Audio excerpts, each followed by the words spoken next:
and you guys are kind of standing around waiting, and all of a sudden, a young, kind of like frumpy lady with her hair kind of pulled back into a bun, and she's wearing like this blue kind of dress with like a white apron on the front. She walks in and she says, "Well, I hope you guys all enjoyed the festivities on the first night, but I'm sure all of you guys are very tired at this point. So let me show you all to your guys' sleeping quarters if you all just follow me." And she starts kind of waving you uh with her, kind of walking off to one of the side uh corridors. Does everyone follow her? I'm gonna stand there with my arms crossed, be like, now if I follow you down this hallway, does that mean I'm gonna be attacked by something creepy crawly? And she just kind of giggles. She's like, "Well, in this place, you never know what could be behind the next corner. Things are changing all the time, but I don't think so. I think you guys already had your first test, and they'll let you get a good night's sleep before they throw something new at you." I don't believe anything you're saying. And looks at you and nods, like knowingly. She says, "Well, that's probably for the best. But if you want a good night's sleep in a bed, you might want to follow me. Come on." And she starts heading down the hallway. All right, I Um, follow. So looks and around and like sees that people are starting to go and shrugs her shoulders and follows. Okay. And as you guys kind of like walk down these hallways, it's this kind of big stone hallway. It's probably like 25 feet tall, and it's got like arches towards the ceiling with like kind of ornate kind of stone columns. Uh like the stone walls are maybe like 10 feet high, and then it kind of opens up into kind of like this open air ceiling with these stone columns reaching up towards the ceiling. And you guys uh follow behind her for a little while until she finally comes to a door, and she opens it up and she's like, "Oh, yep, here we are, come on in." And she opens up this door with a creak, and you look into this room, and it's just like this large kind of like a barracks hall with beds kind of placed about 8 feet away from each other. Each one has a footlocker at the end of the bed. And she says, "Well, this is where you guys are going to be staying. Pick whichever bed you like best, and make yourselves at home. This is where you're going to be for the next well, next while. I don't know how long each of you will be here, but this is where you'll be living." And as you guys are walking in, she opens like a little uh, cupboard that's next to the door, and she starts pulling out these folded uh, like uniforms and handing it to each of you guys as you walk by. And she's "Make sure you put these on. You guys are gonna want to be wearing these the next time that you show up for classes." Is there a hole in the trousers for my tail? Uh, you don't know yet because they're all just kind of like folded up. But does everyone take their uniform? And I look for a butthole. Yeah. Okay. Yeah.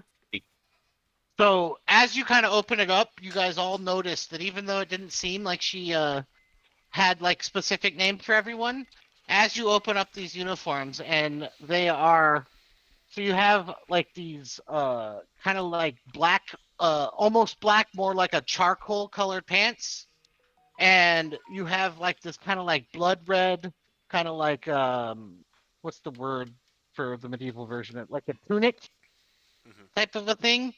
And each of them have the little phoenix emblem kind of embroidered onto the chest.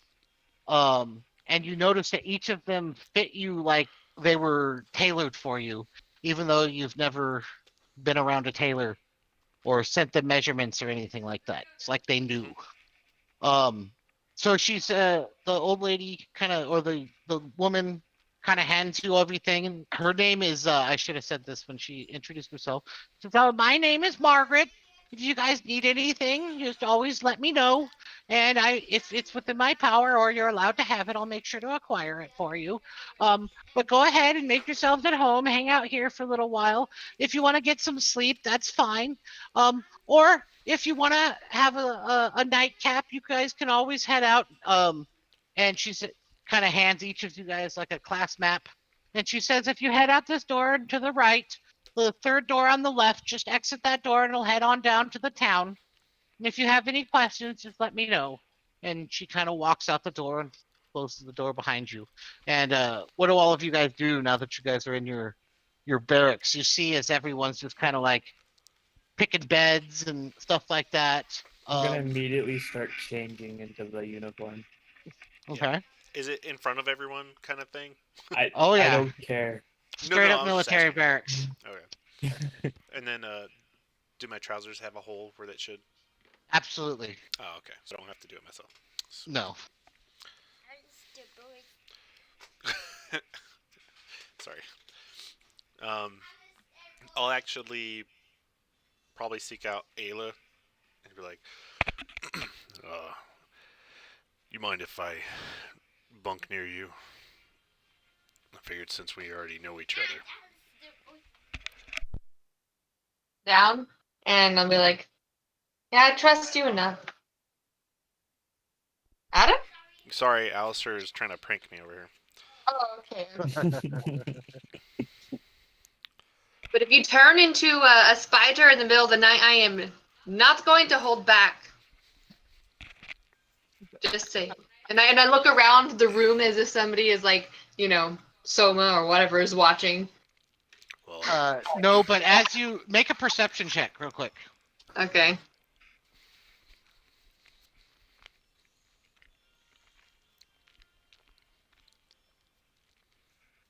Nope. Hold on. There it is. Oh damn. What do I see? So actually, as you're kind of looking around, you see as Gervin's kind of like looking around, and all of a sudden he sees you, and you see him get like this big smile on his pudgy face, and all of a sudden his chair starts floating over towards you. What do you do? Well, I'm going to say that I chose a bed in the corner, so Caden is right next to me, so I'm going to quickly kind of like turn my back a little bit and just look like I'm busy unpacking and assorting things and, like talking to myself, sort of.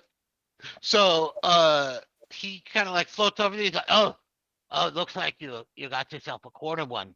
Well, oh, okay. Well, I'm just gonna get this bed right over here. Is that okay? And he starts pointing towards the one and like starts to put his stuff on the bed next to where you're at. Well, I thought Caden already claimed that. Oh yeah, he doesn't care. He's gonna put his stuff there anyways. Oh. I'll be like, Caden just already claimed that bed. Maybe the one next to him. Oh, okay. Yeah, I'll just get this one right next to you then, Caden. We're gonna be the best of friends. I'm sure. And so he starts to like slide his chair over there, and right as he's about to put his clothes down on that bed, the kind of dwarven guy comes over and puts his clothes down there, and he's like, "Oh, yeah, me and Caden have a bunch of history. I gotta make sure to grab this bunk. We got some stuff to talk about." Oh, okay. And he kind of like wanders off away, and he's like, "I guess I'll go find a different one then." Hey, And we're all go in ahead. the same room, my friend. And then, Okay. Yeah, yeah, I I'm guess. giving us that warm smile. We aren't too far from each other. And as he kind of like fades away, you see the dwarf kind of turn to you, and he's like, nice to meet you, Hayden. My name's Humbert.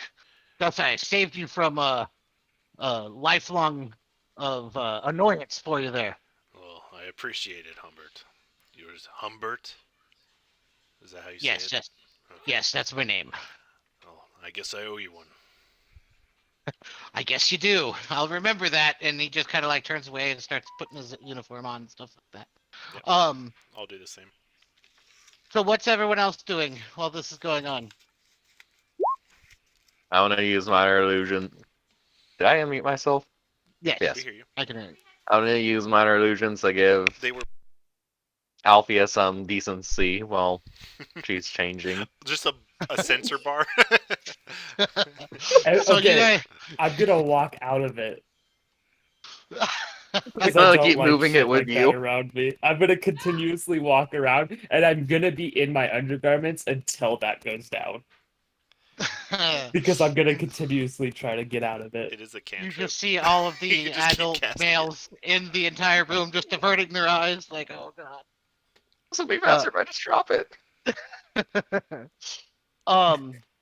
Okay, so you guys spend some time and you guys get all set up and stow all of your stuff at your beds. And it's been a little while, and you've made some small talk with everyone. And what are you guys planning on doing tonight? Are you guys all heading to bed, or are you guys gonna go out and see what the nightlife's like here, or what's your plans? Well, we could. Hello? Yep. Yeah, I Oh. can hear you. Okay. I'm gonna probably see what the nightlife is about because I feel like I want to be like watching what the action is going on. Okay. Was that English right now? I don't know. Yes, I totally got what Yeah. you're getting at. Okay. Um, so while you guys are kind of sitting there, uh, what's his name? I forget my own character's name sometimes. Uh, that Alton character walks up to you and is like, so you guys looking to hit the bars tonight? Maybe see what it's like around here? Um, yeah, I definitely plan to look around. Sounds good. Mind if I tag along? Maybe we can get to know each other? And who is this one? This is Alton, the kind of fighter looking guy. He's like the um uh like kind of slick back hair, kind of well dressed, um carries a spear. He's the one that saved um Eliwick from uh Gervin the last time. Okay, so two people have saved us from You mean Gervin. Ava? No, the time before, like last time in the at the dinner hall when he was talking to you. And he You mean came up. Ava? What's up? You said Eliwick. Yeah, Ayla. Sorry. Oh, I didn't even realize either. Shit. So this is Alton? Yes. Okay. Oh, well, it doesn't bother me any. As long as it doesn't bother any of our other companions, I think you can come along just fine. All right. So, what'd you all think about that attack they sprung out on us at dinner? Honestly, I think it was kind of shitty. Yeah, I wasn't expecting that. Did you see how many of the students they let die? Yeah, I'm not a big fan of that. Yeah, me neither. I guess things are going to be a little bit more real than I was expecting them to be. I thought this was going to be more of a training session, not life or death. Yeah, I think a lot of us got that same vibe, and I guess it's a big wake-up call. I guess that's why they did it first. Yeah, guess it's going to keep us on our toes. It makes me wonder what this facility actually is for. They're clearly not being honest, and if they are, uh, they're just kind of shitbags, aren't they? Kind of laughs and he's like, "Well, I'll tell you this, my experience, no matter who you're dealing with, can't really trust them."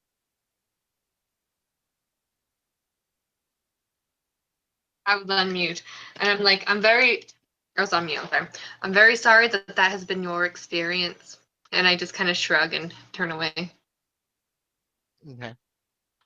He says, "Well, I'm gonna go get ready, and I'll meet you guys at the bar." Do it again. Sounds like a plan. All right. So does anyone want to do anything here, or do you want to just? Is everyone like? Are you guys all kind of like trying to stay in the same area, or is it just Eliwick and or not Eliwick? I'm gonna do that probably all session. Is it just Ayla and Alton or not Alton? David? Damn it. Eris will probably Caden. try and sit near them too, or have a bed near them too. Hmm? So she's probably What? okay. That's all. What? Hold on. What are your guys' character names again? I forgot. Eris for Arius. mine. It's Aries. Althea. Okay, so Heather is Arius, Chris is Althea, then that means Michael's Eris. Why'd you guys choose names that sound so like You each other? didn't realize it. I didn't realize it until we actually started, but That's Team funny. Alpha. okay. So did any of you guys want to do anything else here, or you guys just want to kind of go out to the? We just kind of go, I guess. Okay. I guess So what Caden will do is he'll kind of like walk around and ask people if they want to come and drink, and particularly I'll ask Althea, Eris, and Arius. And I just changed my name real quick to Iris. Just make it a little bit more distinct. If you yes, yes. Actually, you should do that. Otherwise, we're going to be confused this entire campaign. I'm gonna look at Hayden when he asks in like a very straight face kind of thing and tilt my head and then just follow him wherever he goes. You'll tilt your head. Yes, All right, that works. like a dog. Not what I was expecting, but hey, maybe you should. Well, I guess if you could die, you can drink. And I'm saying that because a bunch of people died. Yeah. Very true. And, Okay. do you accept my offer or request to join us, drink Arius? Yeah. Okay, and Iris too. See. Okay, I'm Yes. metagaming the team being together. Absolutely. I was trying to make you do that anyways. All right. So you guys kind of all gather up and you guys are heading down the hallways and you exit one of the doors and there's this long kind of like winding stairs that kind of lead down towards the kind of like the city center of the island. Like the tower is up on a hill and there's these stairs that lead down to kind of like a mini city. You and as you guys kind of head down the stairs, you see that there's maybe like 10 or 15 buildings and you can see like people wandering around the shops and stuff like that. You can see that there's a smithy with a guy like a dwarf out front hammering what appears to be an axe on an anvil. Um, you see like several like clothing stores that appear to have like nicer clothing and stuff like that. You see a weapons store, and also you see as there's like all of these kind of carts and stuff like that out in front of these buildings, with people hawking like fruit pies and um like just different kind of street vendors hawking different foods and sweets and things like that. And as you walk down a little ways, are you guys gonna do anything? Do you want to check anything out while you're walking down? While The we're going, Iris wants to look around for somewhere that, like, I guess the best way to describe it is if someone was living on the street where someone like that might stay. Just somewhere like discreet. okay. Make a perception check.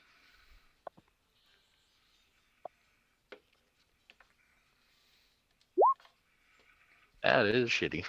Um so you can tell that like And you have a 9 most perception.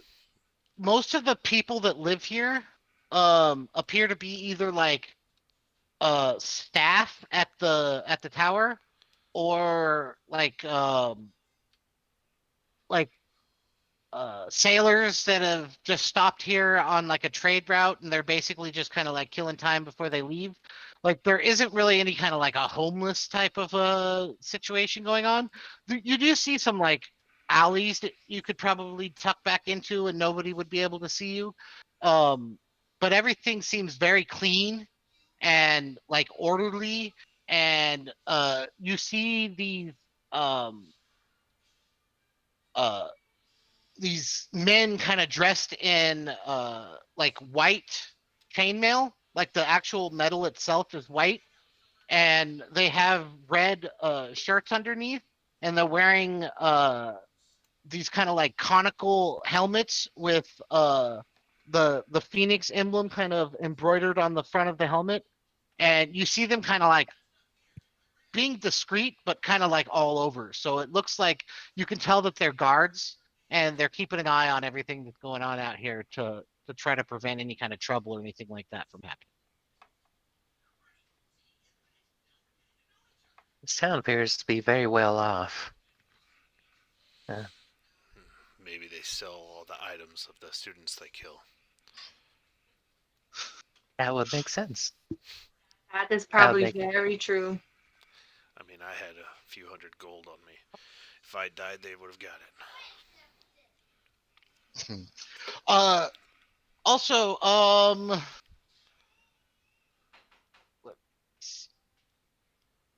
never mind. We'll do that if something else happens. And Keep going. you said we're walking through like a kind of shop area. Mm-hmm. Is there potions? As a matter, make a perception check just to if it's terrible. Okay. Woo. Have we done the thing where the tokens are available or no? I haven't No, I checked. haven't.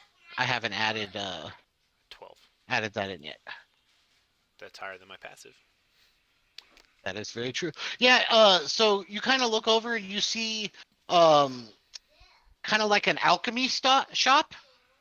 It's got a sign with a mortal and pestle kind of on the front, and surrounding it are kind of like different herbs, kind of in like a ring around the mortal and pestle.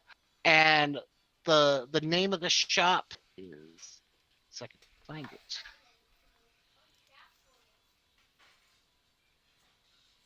I actually made all of these shops. Um.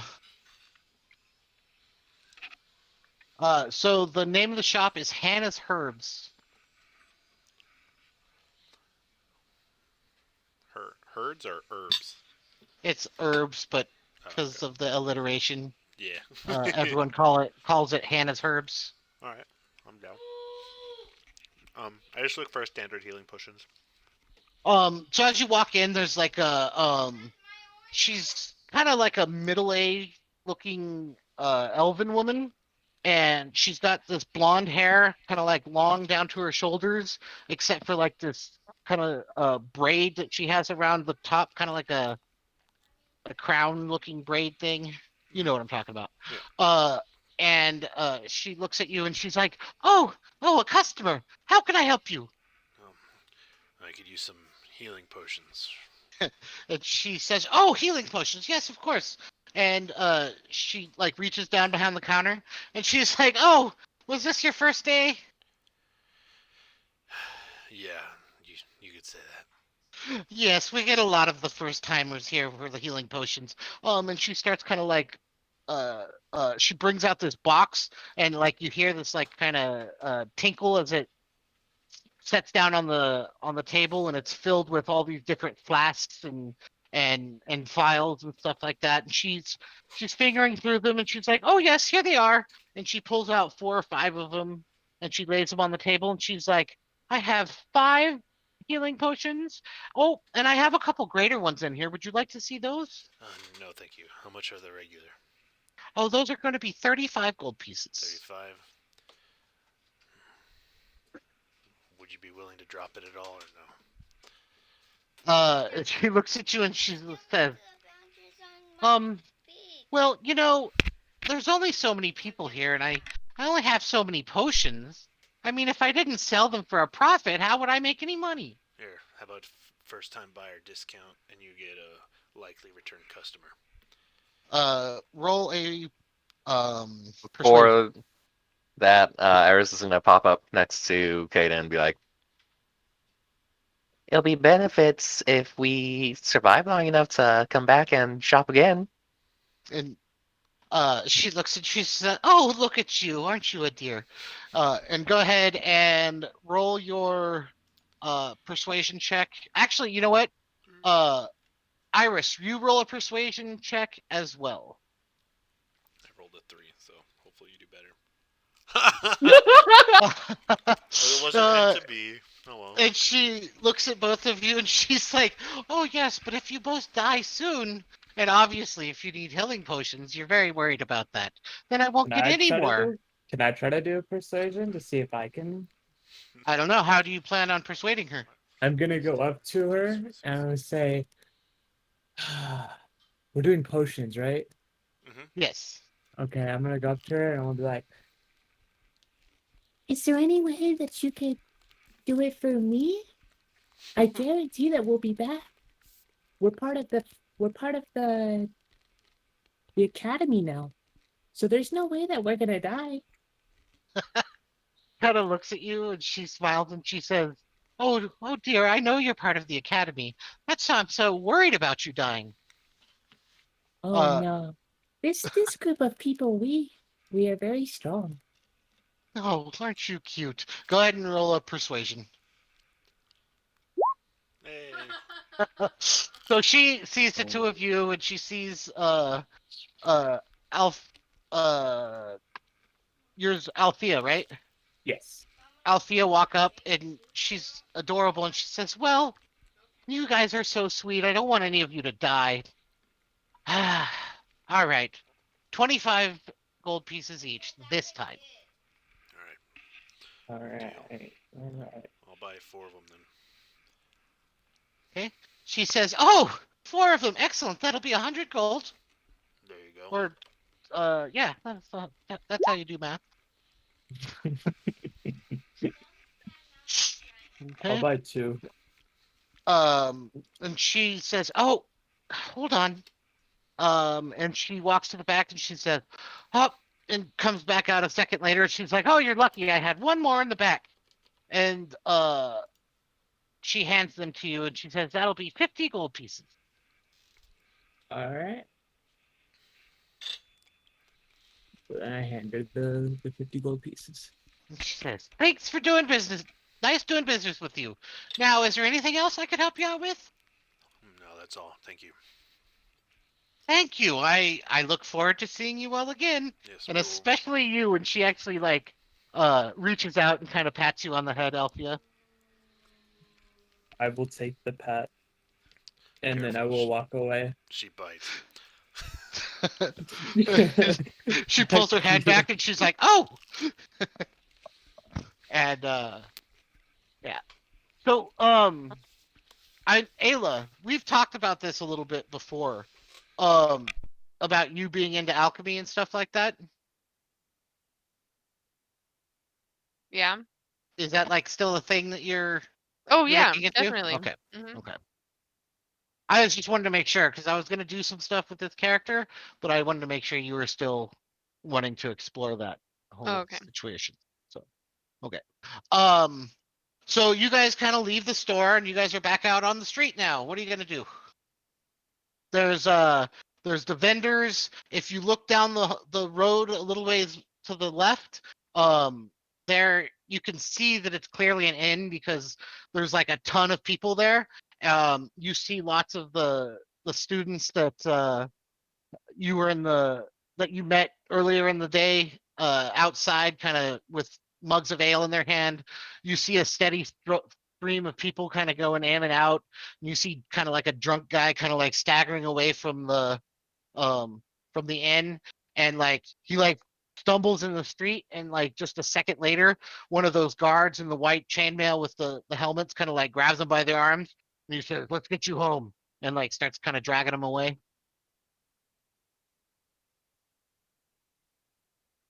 Wait, this is a drunk person? Yes. Coming out of the tavern kind of down the road. Oh, okay.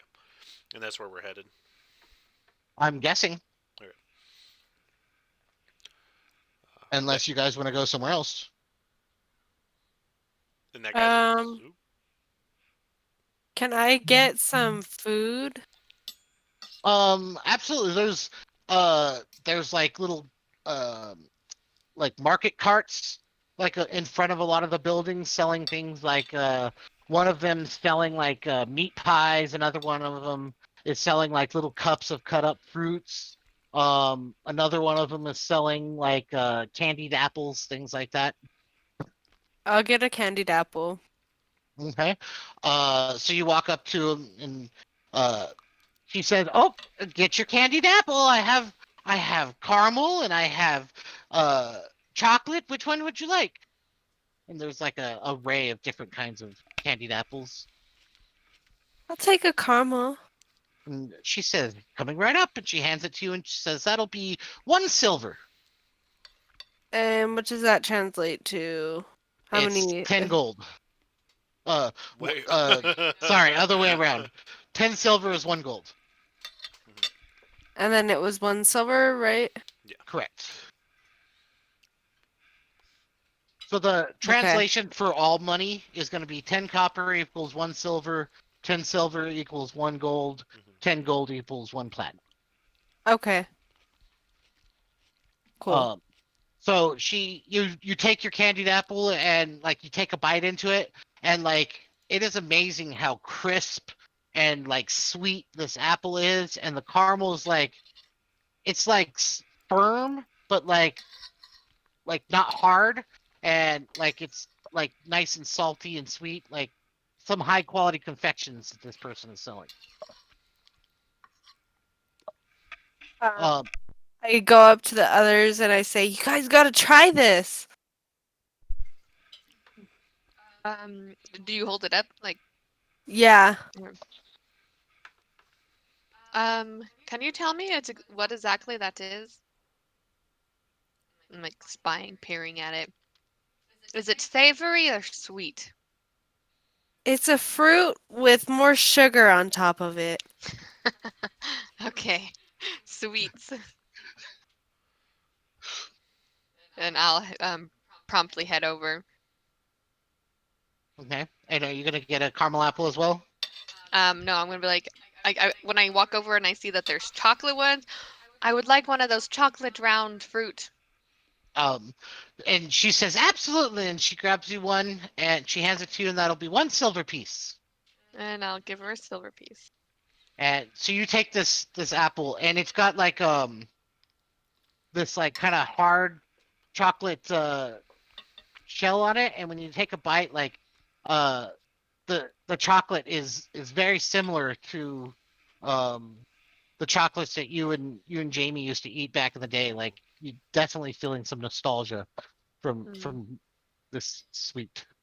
If anybody rolls high perception, you could see it, a little tear just gently go down my face. um Grace is gonna run up to the girl afterwards. What she's having? she says, "Of course, 1 silver." And she hands you the chocolate apple. Same thing, it's very delicious. Except you don't know who Jamie is, so. So Exactly. delicious. Yeah, and unfortunately, I'm gonna decline.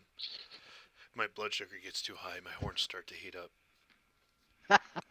I'm not a sugar person, so Okay. it's not good. Um so you guys gonna continue down the road towards the inn, or did you guys want to check some other stuff out?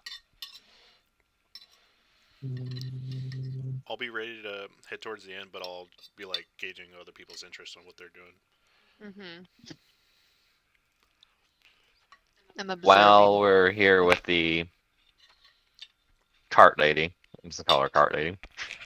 Mm-hmm. I want to ask her a question. Okay. I know it's mostly city or town in front of this tower. Is there anywhere nearby that's more natural? Uh, and she says, "I don't know what you mean. What? Like what? Like Wilderness fields? oh." Forest? Yes. And she kind of points towards the like remember how you guys came in? There was the lighthouse up on top of this cliff and then the bridge that leads to it. Hmm. Um she points up to the lighthouse and she says, "There's a very fine garden up by the lighthouse. That would be my first choice if I was trying to get away." Thank you. You're welcome. And Eris will now run off to the others. Okay.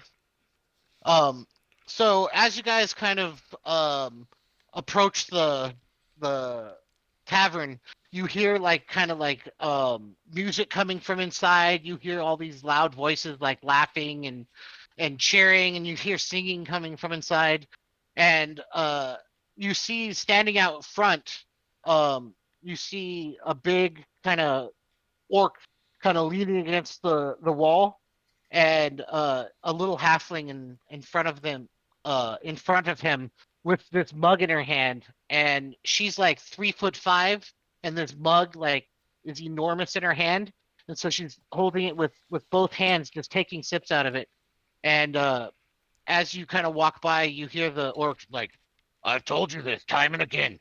Every time you get drunk, you pass out, and I have to carry you home." And you hear her like, "Oh, you quiet down. Let's let loose. Why aren't you drinking? We're finally, having an adventure, and you won't even enjoy yourself."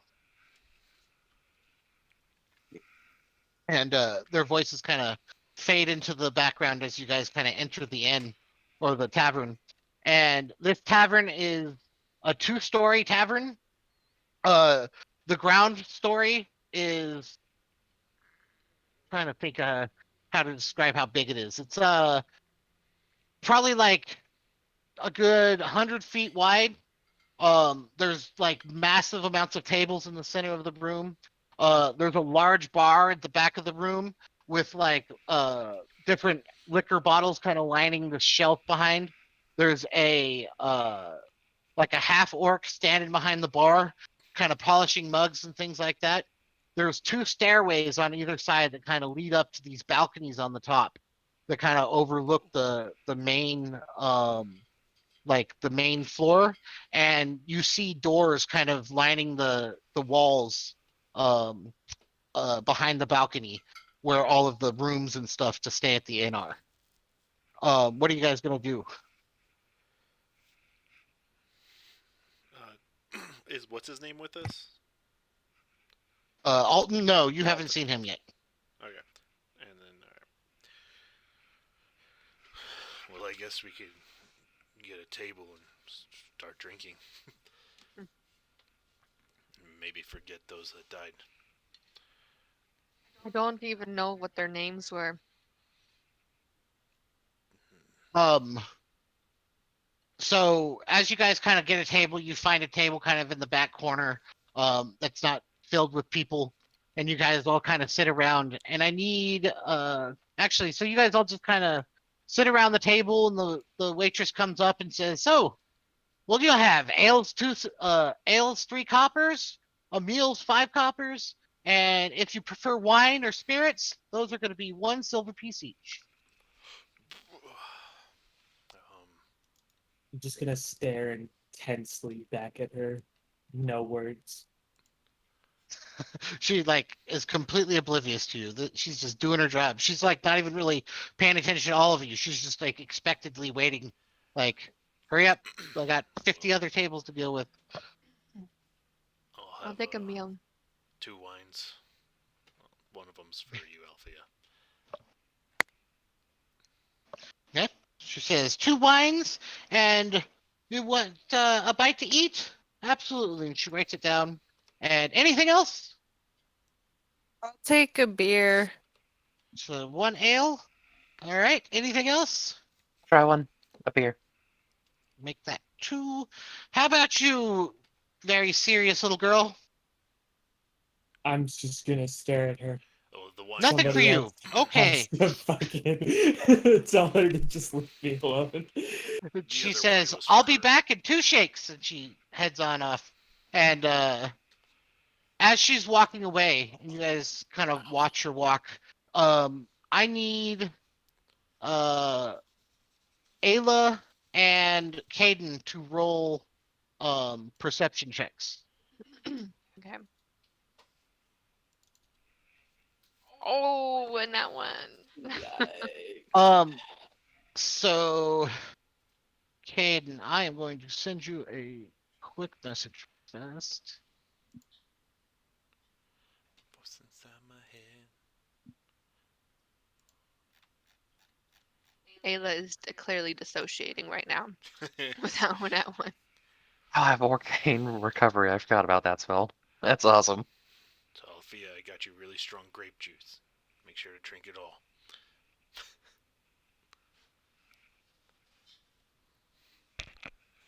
I don't think my character's ever drank before. This is gonna be interesting. Uh, Where is it? Oh, I guess it's different. all right, I just sent it to you in Discord.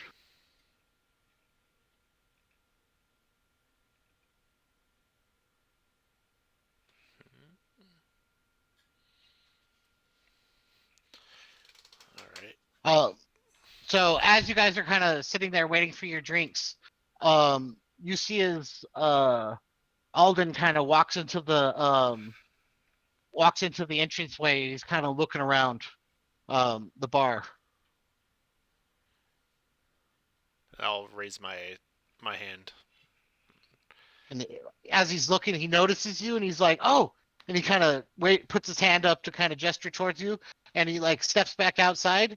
And a second later, you see him walking in with Raj as well, which is the kind of spindly tabaxi that you guys met earlier in the day. Mm-hmm. And they both kind of come sauntering over to your table, and Alton's like, "Oh, good to see you guys! Actually found a table.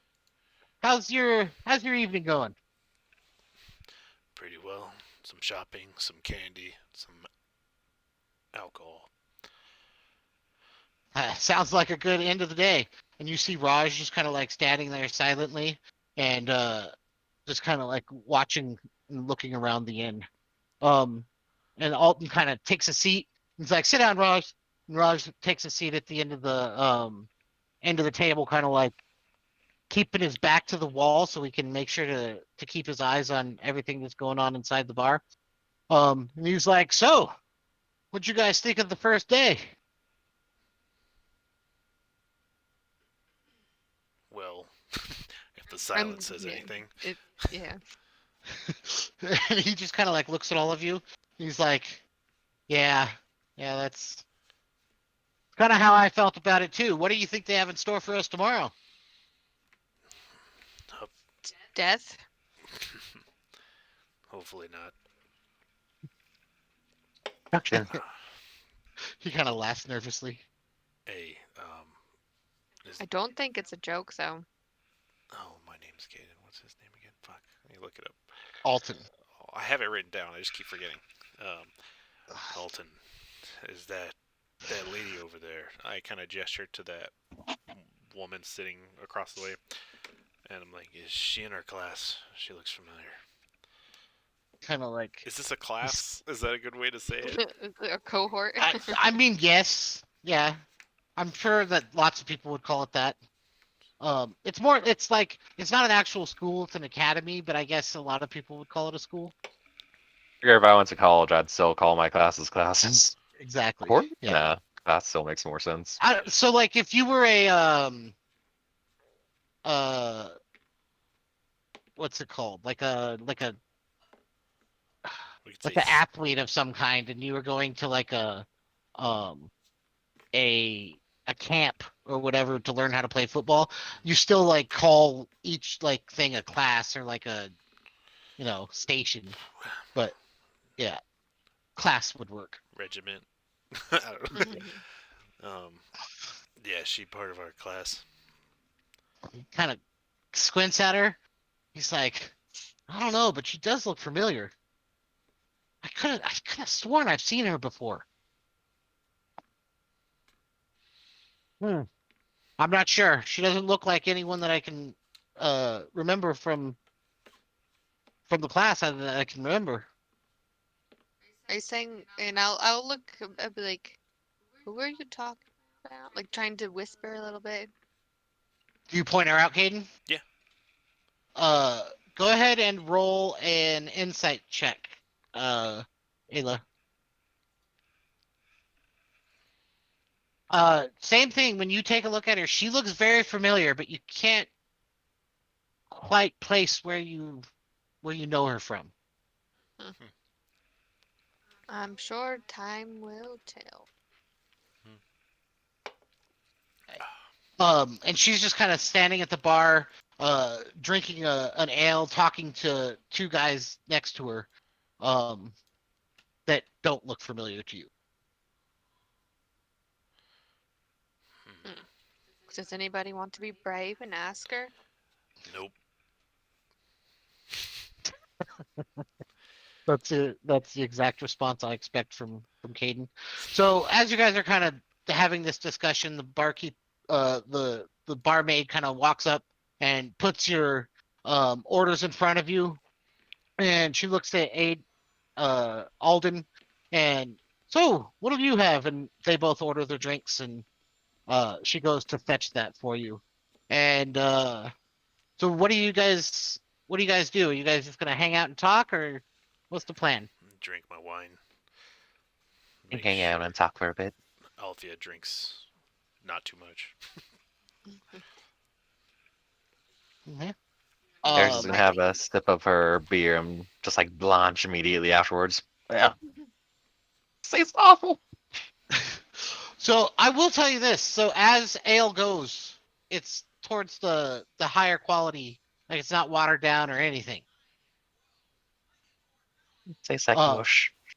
I think all of you guys would be used to drinking and ale being watered down and being cheap, but clearly this place has high quality ale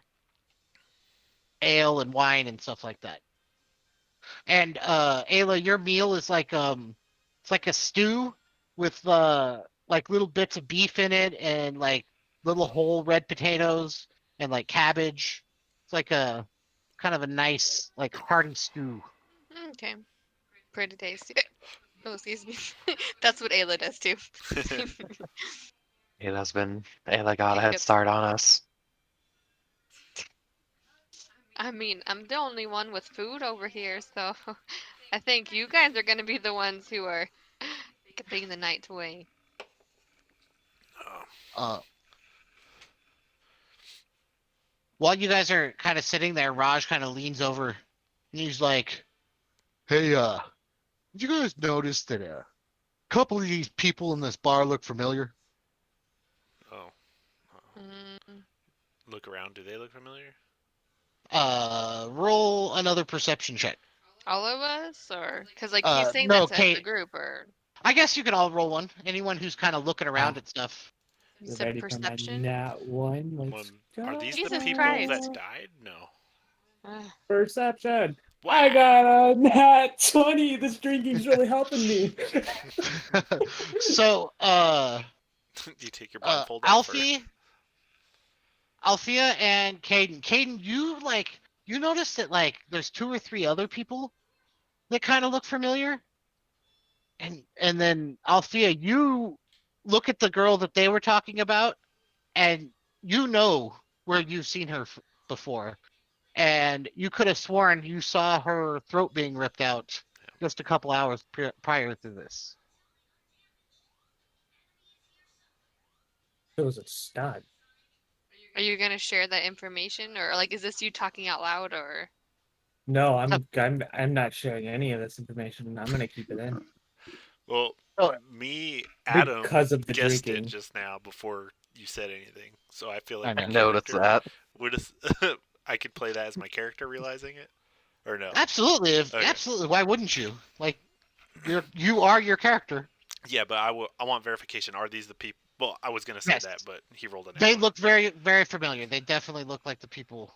So I'll look around and I'll look at Alfia and I'll see her like I'll see her realization and it confirms my suspicion. And I'm like,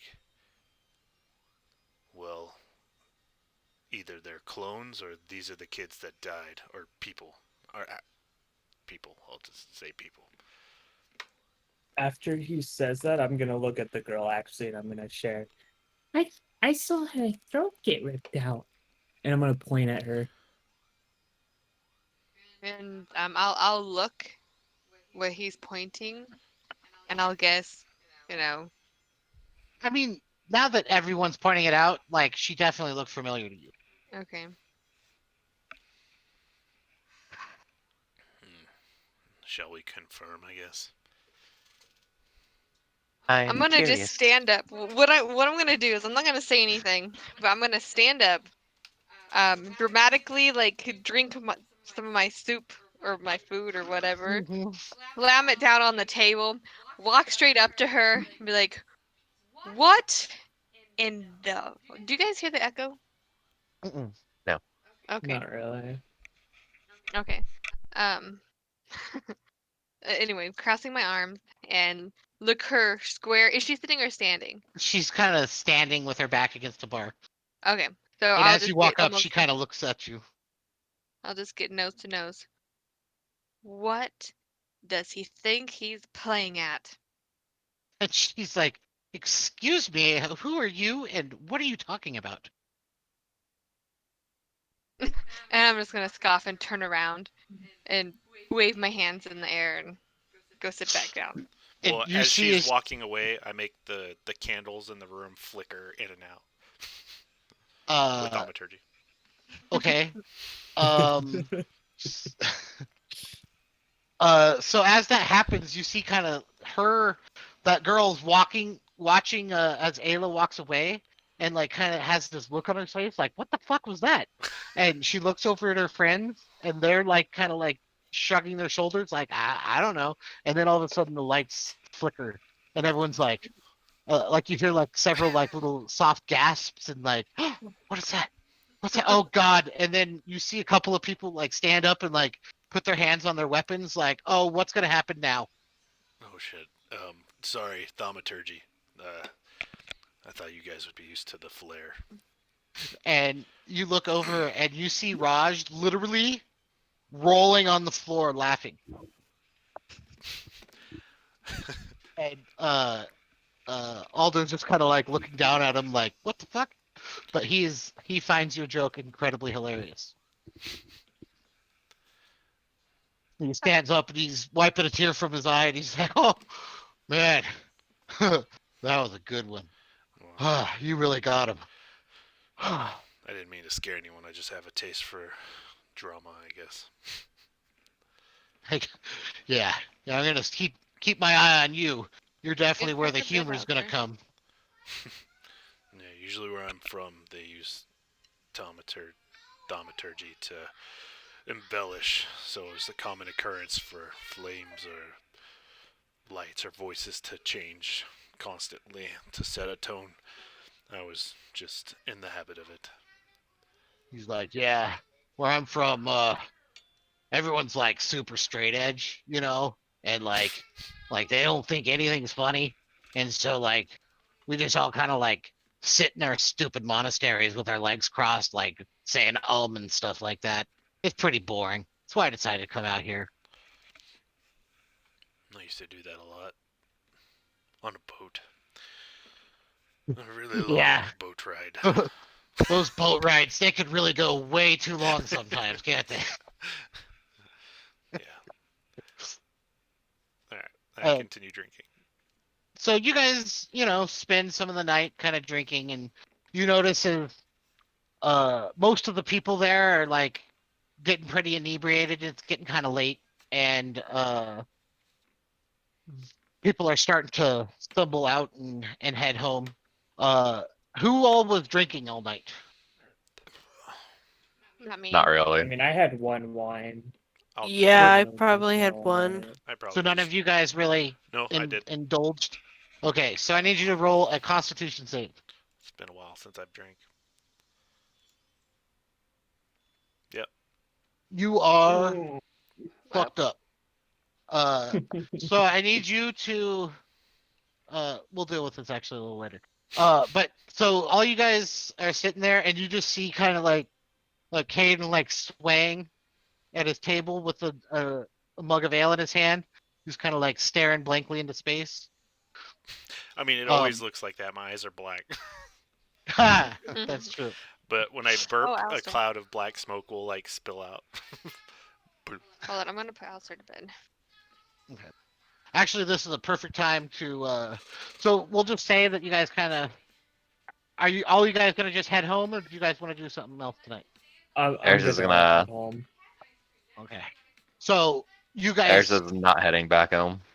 okay, Eris. So let Iris. me Iris, let me put Tierney to bed, and then we'll do your little thing, and then Okay. we'll All right, we're put him getting into home. bed. All right, I'll be right back. Oh,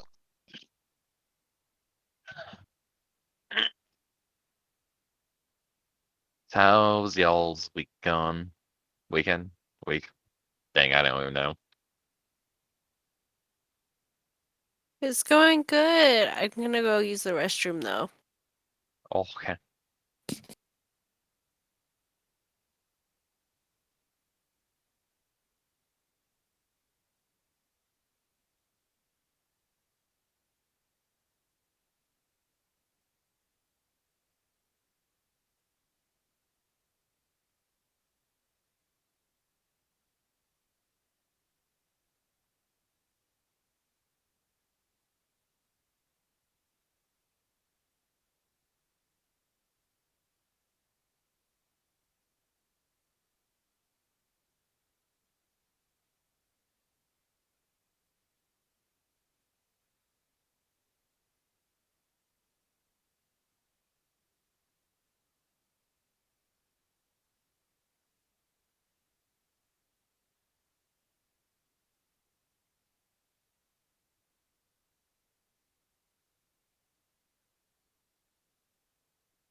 I'm back if anybody else is back. Welcome back.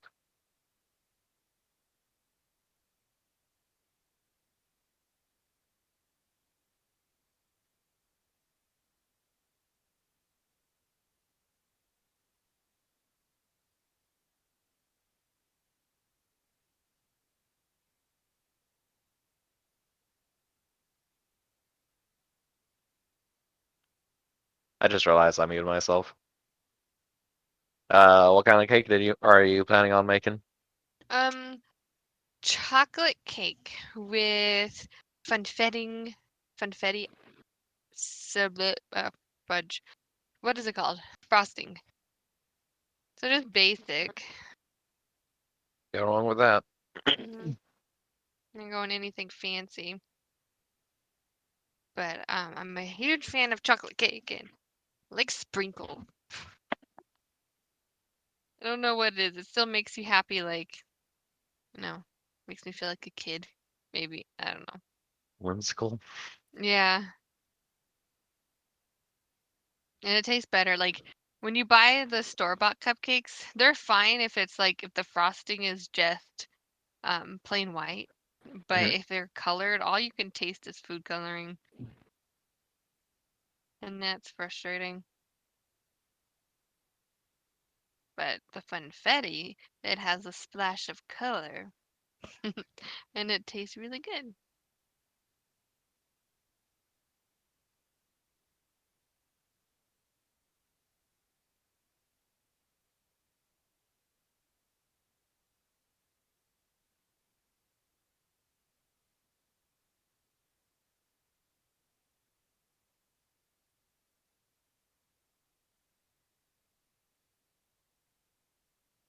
You could always, if you wanted to bring something, you could always bring like one of those meat and cheese and cracker things. Oh, that's a good idea. Mhm. Does anyone have a problem with shrimp? Yes. Adam will not eat shrimp. I don't eat shrimp either. I have like food aversion because I made myself Gotcha. really sick after eating shrimp once. Gave That would myself do it. food poisoning. And it sucked too because Adam was in Afghanistan and I was all alone trying to take care of myself and it was really bad. Did he already have Alistair by then? No. So that was lucky. I only had to take care of myself. But yeah, it was pretty bad. And then yeah, so no I'm shrimp for me. back, by the way. Welcome back. Welcome back.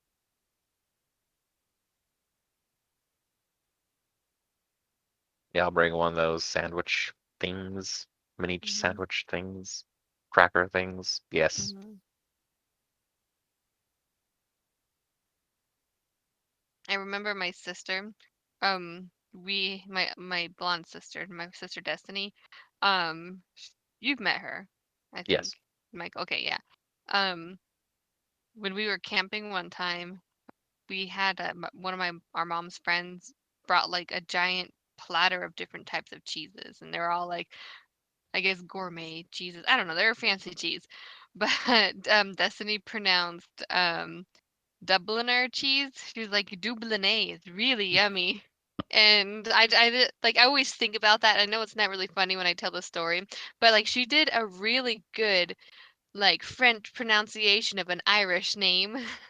I really like the Yeah, way she pronounced it. yeah, Dublinet. Sounds way better. Hey, Hmm. Dublinate sounds like some high quality cheese. Let me tell you. Yeah, sounds more fancy than Dubliner. I always remember this one time I went with. I don't know where that was. It was somewhere else, but I think it was Joey. You and I went out for breakfast one time, Hmm. and I ordered quiche. Hmm. Oh yeah, You I was call it like, give quitchy? me that cachet. yeah. Oh, That is the dumbest word that's ever been written in the English language. Thank you. quiche. Yes, so stupid. Why? What is a quiche? An egg muffin. An egg muffin. Yes, like an egg tart of some sort. Hmm. Anyways, is everyone back yet? No, Adam's still putting Alistair to bed. Yeah. By the Alistair. way, everyone, just so you guys know, I'm gonna keep shoving in freaking little role playing situations till we all get comfortable with them. I have no complaints about this. Hmm. Sometimes I'm like, I try to hold back to give other people a chance, you know. So I used to do that, and then what I decided is if you want to just freaking say something, it's just freaking like go for it. Because the thing is you talking will make other people want to talk. Like if you notice in our campaign when I'm playing, I just freaking talk constantly, and then that sometimes leads to other people talking. I could understand that method. Mm-hmm. So Ouch! Oh. the thing is if you want to say something, chances are everyone else is trying to get somebody else to say something so they don't have to. All right, I'm back. So You know, say you'll just something everyone probably wants to hear it. exactly, and Hello, then hello. that'll give them an Ah. idea for something. We hear you. Was that Adam? Yep, I'm back. Yeah. Okay. Is Chris back? Back. I don't know if Chris is back. I know Heather's back. Chris, you Yeah. there?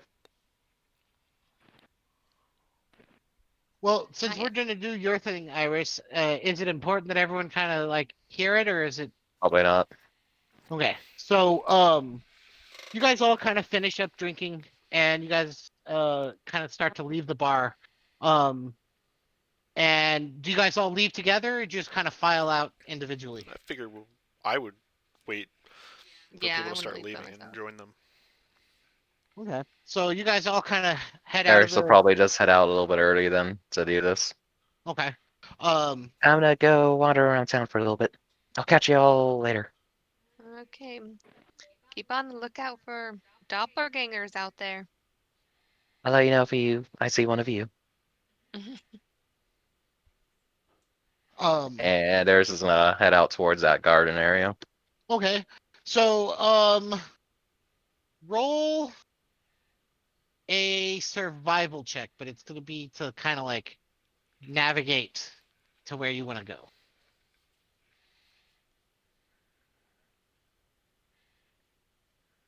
Oh yeah, like so you kind of like stop for a second and you look up at the lighthouse and you just kind of like gaze over kind of the city and you're like, oh, so if I go there and then I walk over there and then I can head there and head up that way and that's how I get there. You're able to kind of like map your route there and you have to climb back up to the tower and kind of circle around the tower and then you pass the docks and there's this other set of stairs that kind of leads up the side of the cliff um on the side of the tower, so the tower is like standing there, the docks in front of it, and then there's like a cliff right beside it. You kind of walk up these stairs to kind of wind their way back and forth around the side of the cliff and you start to cross this enormous kind of bridge. And as you're walking up there, there's lots of those kind of soldiers in the white chainmail, like standing guard all over the place, and they just all kind of like eyeball you as you walk by. Are you trying to be stealthy at all? Discreet. Yeah, so you're not like hiding, but you're I belong trying here. to I'm just not going be somewhere. noticed. Just walking. Yeah, okay. Um, and as you head across this bridge is maybe like 30 feet wide. And it's got a gentle kind of like arc as you walk over it. And as you walk, you notice all kinds of trap doors built into the bridge that you assume leads to the all those kind of like cannons and stuff that were mounted below the bridge. Um, and you get to the far side and you walk up a little kind of like winding path that kind of circles the top of the kind of plateau and you get to the top and you see this huge kind of maybe 70-foot high um lighthouse made out of white stone and surrounding the White House is a garden with like raised flower beds and it has these kind of curved benches um, seated in front of the flower beds and it's all built kind of like in a circle surrounding the base of um, the lighthouse and there's trees and like weeping willows that kind of like hang over to provide little shade spots and all kinds of like lattice work with like vines creeping up them along the side of the tower that have all these kind of drooping flowers. And as you kind of get closer, you notice kind of towards the cliff side, um, there is somebody sitting on one of the benches, and she's wearing like black robes, and she has this kind of like hat that has kind of like a curved, like a witch hat with like the top of it kind of like curved over. And you see her sitting in front of the cliff reading a book, kind of looking out into the ocean.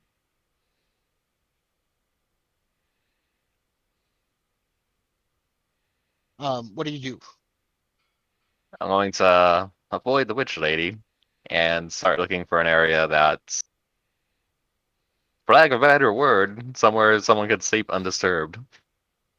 Okay. Um, so it's go ahead and roll another survival or a perception check. Guess I'm sleeping in the castle tonight.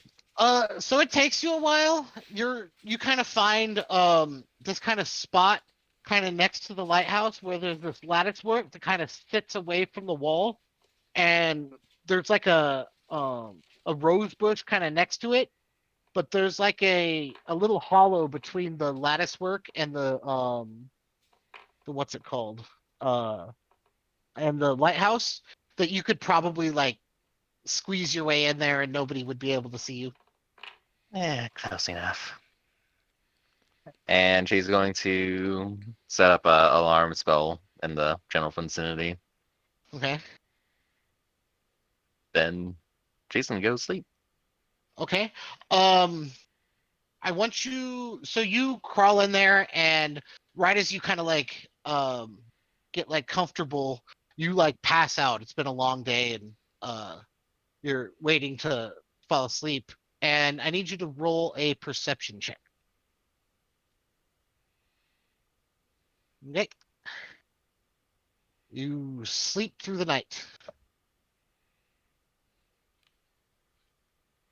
She's gonna try and wake up relatively early to be back before Okay. anything crazy happens. Probably So like 4 or 5. okay, so like before the sun comes up. Yeah. Okay. Um when you wake up, you kind of like slide your way out of your little hollow. Roll another perception check. Okay. Uh, These rolls. I'm getting all the bad ones out of the yeah, way. it's really terrible. Yep, you just wake up and like head back towards the tower. Hey, Chris, did you make it back yet? Yeah. Yeah, Okay. I'm here. So right as you start to walk into the kind of dormitory, Iris, I don't know if you want to hop over to what the other people did when I went off. were you guys gonna do anything or just go to bed? I mean, I was gonna go to bed. I'm kind of at everyone else's whim if I'm drunk. I was gonna go to That's bed too. Same. that. Yeah. Do Okay. you guys like escort frickin' Caden to his bed, or do you just kind of hope he Yes. gets there? No, he's not being left alone. Yeah, I think Okay. I drank too much. The wine, my blood sugar, and you kind of see like a faint glow to my horns, very faint. Your blood sugar. All right. So you guys all kind of get back, and when you walk in, like most people are asleep, but you see uh the kind of what's her name? I will remember all my characters' names soon. Oro? Yes, Goru. She's kind of the only one awake, and she's just kind of like sitting on her bed, like with her arms crossed, like, and she just has this look of disgust on her face. When you guys walk in, uh, do you guys say anything to her, or you just go to sleep? You said she has a look of disgust. Is she looking at us in disgust? Nope, just in her situation, like. How did I get myself in a fucking one room with all of these Oh, this is that disgusting snobby people? tiefling. Fucking Uh, I'm gonna wink my eyes, my eye, and do like finger guns. Go. she just rolls her eyes at you like, I kind of like look over at her while we're walking by, and I'm like, "Hey, keep it down." uh, I should say the same to you. Good Oh, night. I was talking about your face. It's loud, Excuse me? like expressive. It's loud. I'm sure. She just kind of sneers at you as you walk See, away. there it is. And as you walk away, you say, "Peasant." Okay, is anyone else going to say anything, or are you just going to bed? Just gonna I'm roll into just going to bed. bed.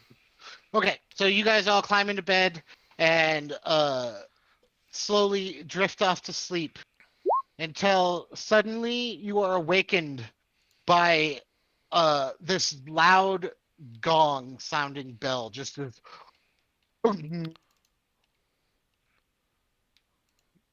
and I don't know if silence it for a cut you second. off, but your sound effect was funny.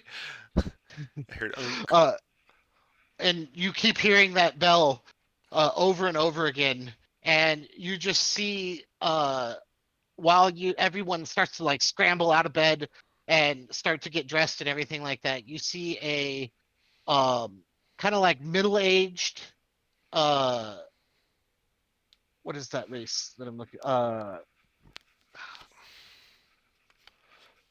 so for some reason like I'm forgetting races. I've been playing too much Mass Effect, mm, and like in my mind Historians about walk through. this person has become the fucking Torians, the fucking the scientist people. yeah. Wait, the And so Solarians? That was a Solarian, Solarians. and that's it, Solarian. Uh, A gnome? but yeah, yes, it is a no. It's like a middle aged kind of like gnomish dude, and he's got like white wispy hair on his head, and he's got a big pudgy face and like a pudgy nose, and he's just standing there leaning against the door watching you guys. And as you guys like start to get out of bed, he hear him raise his voice and say, you guys could get out of bed at any point, any day. We can get our day started anytime now. Wasting time." I sleep through like the first few gongs, but then like at one point, one of them just startles my character, having been drunk. He like jumps out of bed and his bed sheets get like torn up because his sword burst goes off and he like shreds his sheets and blankets. And as that happens, he looks over at you and he says, "Ah, looks like we know the one that was drinking late last night." Is Uh, Iris back or here by now? yeah. As this guy, as you start hearing the gongs, you're walking down the hallway, and you step into the room right as everyone's starting to wake up. So, how quickly does everyone get up and get dressed? Like, are you guys all rushing, or are you like, fuck this guy, I'm gonna take my time? I'm already dressed from the previous night. I'm not like dilly dallying, but I'm also not like, you know. Okay. I should be dressed very quickly. Okay. So everyone kind of like is like kind of up and standing in a group in front of them, and you see as Caden kind of like wanders in a couple of minutes later, and Iris, or not Iris, Goru also is like still like brushing her hair, sitting on her bed, and since like right as that happens, the gnome points at you, Caden, and points at Goru, and he says, "Ah, looks like I have my errand boys for the day. Excellent. All of you follow me." And he leads you out of the room and starts walking down these hallways until he enters this room. And as you guys kind of file out, you see that this is kind of like out on the edge of the cliff, and he kind of walks towards the edge, and he's standing there, and there's like a maybe like 4 foot high stone wall that kind of curls around in a semicircular fashion against the edge of the cliff, and you can look out as the sun is just barely starting to creep over the horizon, and you can see just nothing but like ocean in the distance. You can see as the waves are kind of like crashing towards the island, and the part where you guys are standing is has like a stone floor, and then in the center is like a portion of sand. It's kind of like a training arena. Um, and there's doors on either side of you, um, made out of like stone, and they each have like a brass ring in the center of them where you can like pull them open. And he walks out to the front and he's like, "Everyone, hurry up! Get in here! Hurry up! Stand at attention!" And everyone kind of like forms a half circle in front of him. And he waits for everyone to kind of gather in, and he says, "Well, after yesterday, I can see that I'm really going to need to train you guys hard. Obviously, you guys are borderline useless. Um, Today is going to be your first lesson, but before we get to that, let me ask you all a couple of questions. Um, what's the most important thing when you're out on a mission for a client? Um, is it more important to save the innocent, or is it more important to get the job done, complete the task? Any anyone? Show of hands. Raise your hand. Who thinks it's more important to save people and be the good guy? Show of hands. You should be able to do both. Uh, and he says, of course, you should be able to do both. But when it comes down to a choice, which one are you going to make? I already know which one you're going to make. I can tell just by looking at you. Is it because I'm a Anyone tiefling? else? Who would save the innocents? And you see as like several hands kind of go up. Um, do any of you guys raise your hand? Save Nope. the innocent. No. All right. Who thinks it's more important to get the job done? I also don't raise my hand. And You you know, see I also don't more, raise my hand. more hands go Yeah, up. I'm not gonna raise my hand. And he just kind of eyeballs all of you, and he's like, "Oh, got a bunch of rebels here. All right. Well, don't worry, we'll beat that out of you before you're done." Uh, and he says, "All right. So obviously, in your situation, being as you guys are working for the tower, and we have specific contracts that need to be accomplished, your job, whenever you go out on a mission, is to make sure that you accomplish whatever goal you were given. If you can save some children, if you can rescue the damsel in distress, that's excellent. But if it comes between you and accomplishing your goals, it's all cannon fodder. All right. So today we're gonna do a little test. We're gonna pick some teams, and I've got two contracts for you guys. I know you guys are thinking, I know you thought, oh, we just started here. We're not going to be doing anything, meaningful or real, but that's not the way it works here. We get contracts, we only have so many people, and we have you now. So you're our guinea pigs. You're the ones that are going to go out there and make us some money. Am I right? Um, sure. Yay. Oh, you're all so enthusiastic. That sounds about right. Anyways, as you know, these missions that we're gonna send you on are the real thing. So if you die, you're fucking dead. As you guys saw last night. Do I have Um, anyone? I, It, I'm not sure that is like it's not really good to start off any sort of acquaintanceship, a friendship, or contract with lies. duly noted. Don't worry. Next time we decide to design our curriculum, we'll come find you. What's your name? I'm not even gonna. I'm looking to the side. I'm like, Oh, you're. I think I remember. And he pulls out a like a notebook, and he starts flipping through it. And he stops. And he reads for a second. And he says, "Ayla, I'm right, Ayla. Yeah, mm-hmm. yeah. You're the one that was given so much some attitude the other day. Yeah, you're gonna Mhm. be fun." Uh, and he says, "Well, despite Ayla's excellent knowledge of how to run a class, we've been doing this a little while. We think we know the best way to do it. But don't worry, Ayla. Next time, we'll come find you, ask your advice, because obviously you know exactly what you're doing. Anyways, for this situation, I'm gonna need to pick some teams. Do you guys already have some groups, or do I need to form the teams myself?" I think Kind we've of, already got some groups going. and like you see as people kind of like group up. And he says, "Oh, isn't that nice? Yeah, Oh, I picked my I don't spots like for it. the day. I'll pick the teams." I dig it. And he says, "Actually, you know what?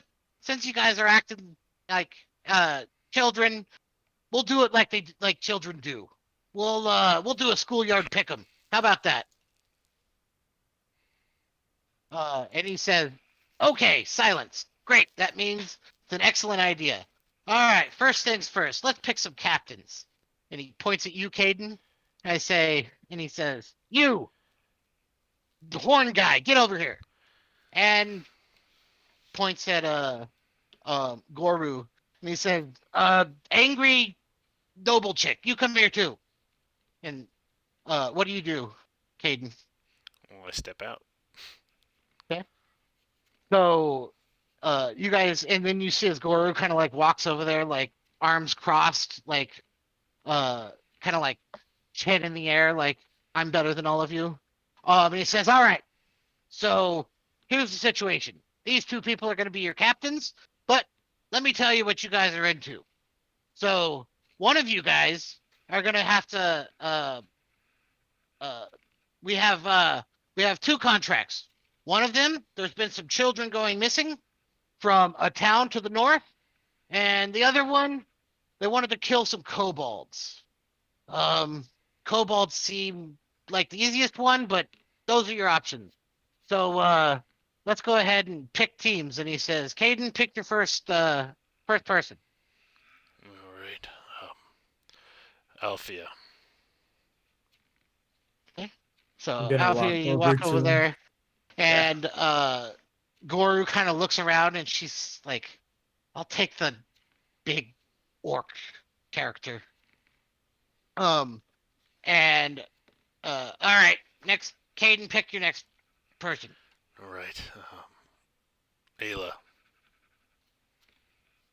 And he kind of like looks at you, and he's like, "Yeah, you're definitely not looking to be the leader, are you,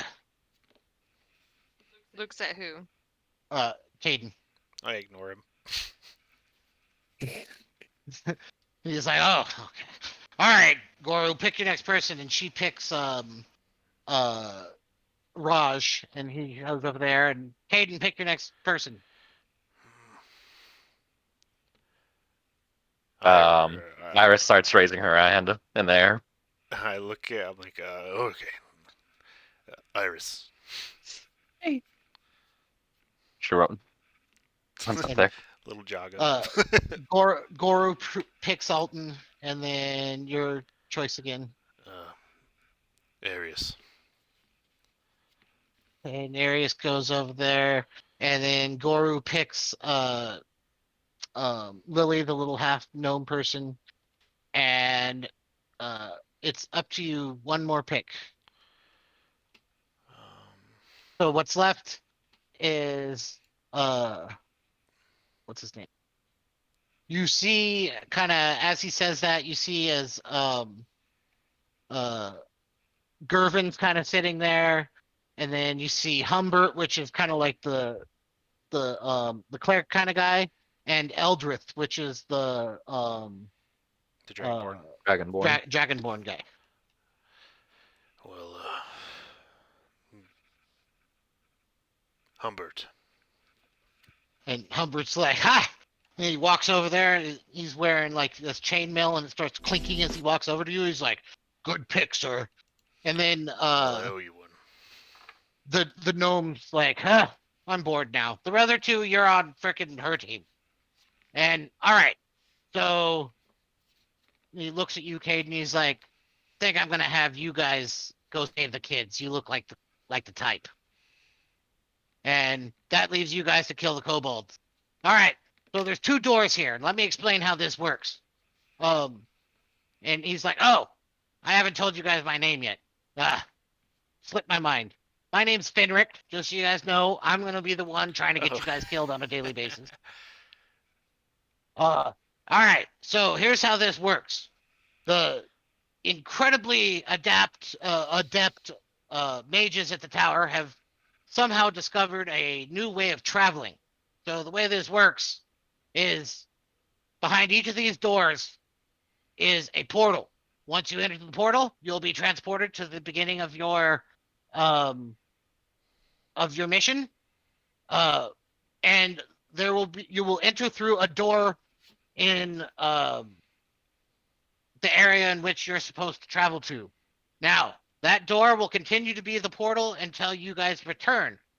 If for any reason somebody goes through that portal, they'll probably die a horrible death. So it behooves you guys to mark that door in some way, try to prevent people from going in there and dying horribly.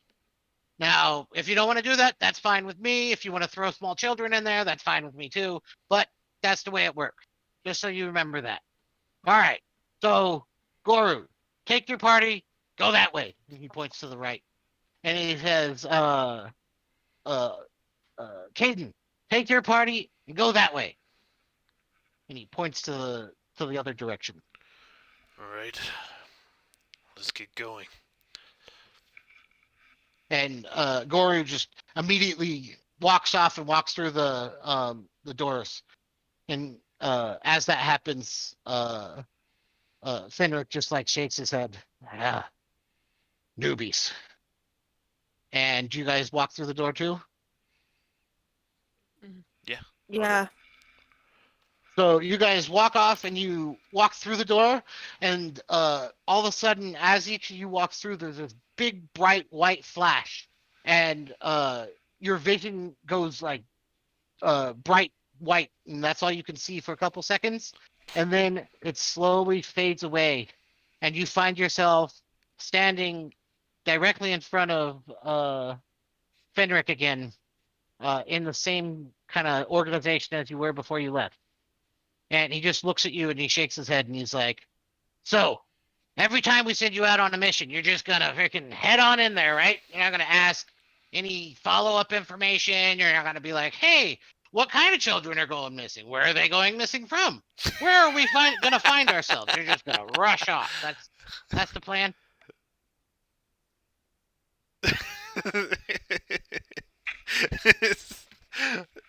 uh, I'm gonna nod. well, I see your point. And he I'm says, just- "All right, would any of you guys like to ask any follow-up questions, or are you just gonna run off in there and hope for the best?" Well, What kind of children are there? Insightful question, Ayla. Thank you. Thank you for asking that. They appear to be human children. There's been about 3 of them that have gone missing. A couple of teenagers went missing out in the forest as well. Um, and total numbers. Um, are are these children of a specific station? meaning noble or peasants, things like that. Is that what you're getting at? Yeah. So, uh, the girl that went missing, the kind of teenage girl, she was the innkeeper's daughter, and from all accounts, she was out in the woods trying to meet with her boyfriend, which is the miller's daughter. Yeah, you know, uh, cliche, of course, but you know that's how it works. Uh, Stereotypes exist for a reason.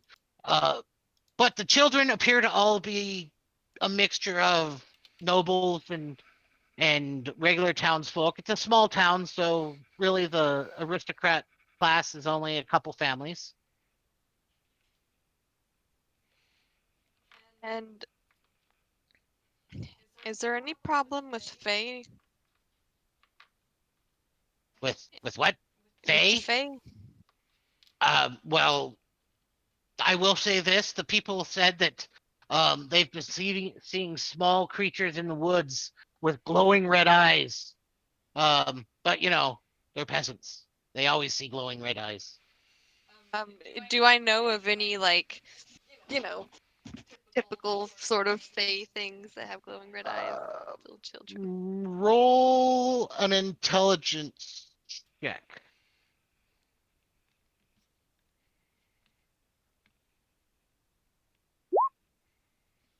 Yeah, so I mean, there's lots of fey creatures that may fit that description. Without a lot more information, you couldn't like narrow them down, but it's possible. Like like imps would have glowing red eyes, and things like that. So, any other questions? Well, what is the frequency of them going missing? How long?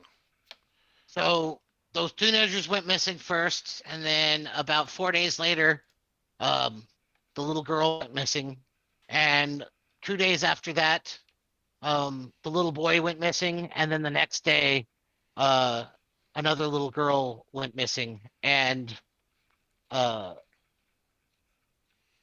the townsfolk are starting to panic. There's only, so many children, and they all seem to be going missing.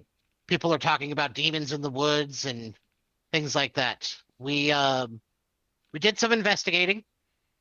We sent a team out there before you to ask the questions of the townfolk, and um, our agents have narrowed it down to a cave in the area.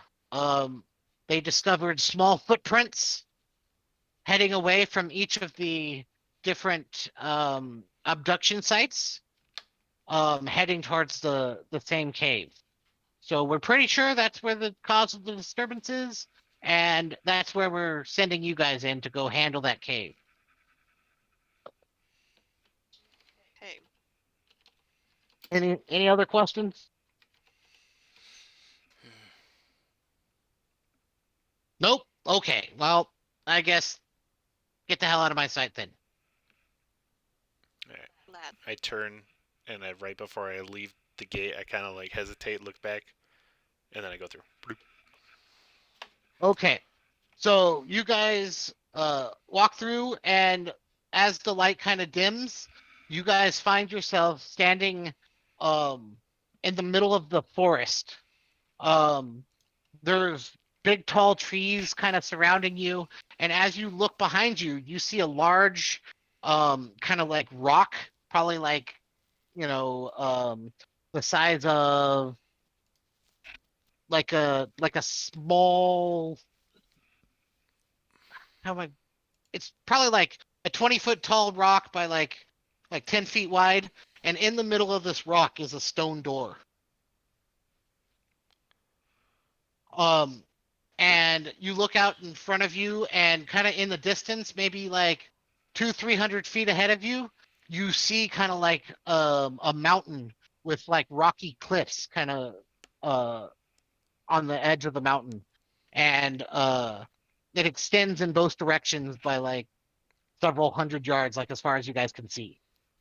So in front of you is a mountain, behind you is a rock with a door in it, and what are you guys gonna go do? And we walked through the rock with the door, and I'm assuming. Correct. Alright. I'm assuming this is if somebody went through this, they would die. Right? Is that what he said? Uh, so I forgot to say this part of it, but basically, the reason that you guys have to wear the uniforms that you do is it allows you to pass through the door without dying. Should we think we should hide this door? I think so. In the meantime, I'll just mark up next on the stone next to it that it's booby trapped. Um, do you think that might draw attention? Not any more than a door being here. But we are. I don't know how we'll hide it. It's just rocks, right? Right here? Correct. Yeah. I mean, you're in the middle of a forest. There just happens to be this big rock. Like there's bushes and trees all around you. And but does it look like a door? Like you said, it's a rock Yeah, with a door. it Okay. looks like a big rock, and in the middle of it, it looks like a door has been carved out of the rock, with like a big brass ring in the middle of it to pull it open. Well, try to. Cover it in shrubs. Yeah, I was gonna say chop some bushes, throw them on it. I mean that won't look very natural over here, but better than nothing, I guess. Okay, we'll do that first. Then we could add chalk if we think it's necessary afterwards. Mm-hmm. Okay, so you guys gonna cover it in bushes? Yeah. See, Okay. Roll a survival check. So who's doing the main like disguise part of it, and who's just kind of like bringing him bushes? I'm gonna bring him bush.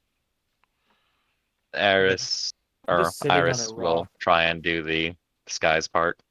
Okay, so roll a survival check at advantage.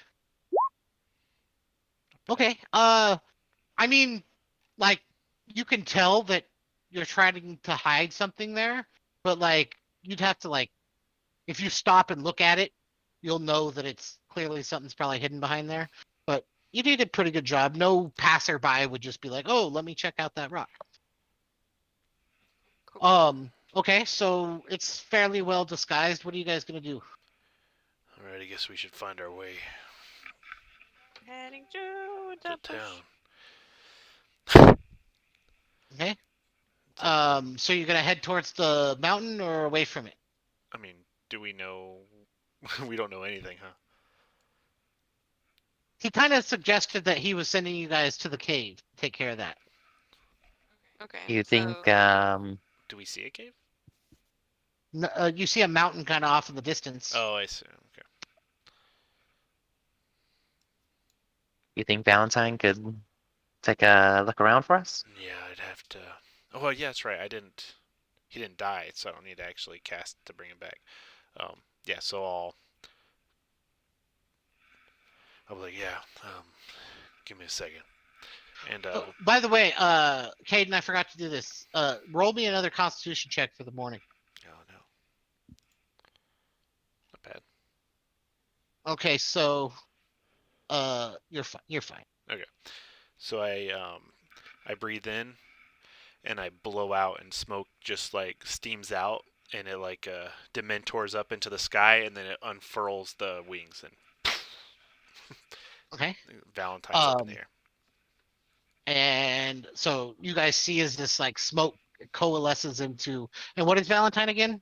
An owl. Yeah, into like this and it's like a horned owl type of a thing, right? Well, I have the picture. Oh yeah, you This did guy. have the picture. That is a creepy ass owl. I like it. It's a masked owl. I don't know why I can't say that. With 4 wings. Yes. Okay. So Um, Okay. So what are you gonna do with Valentine? just what I'll do is I'm not gonna be able to see for a second. Halo, let me hold your shoulder, and then red arcane eye appears on the mask in its forehead, and I'm gonna see through it, and just kind of like look out from above the trees and stuff, and the direction we'll be heading.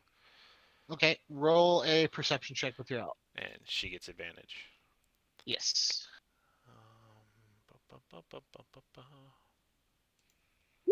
Oops, hold on. That's not the owl. I forgot. I have to use my. Ignore that.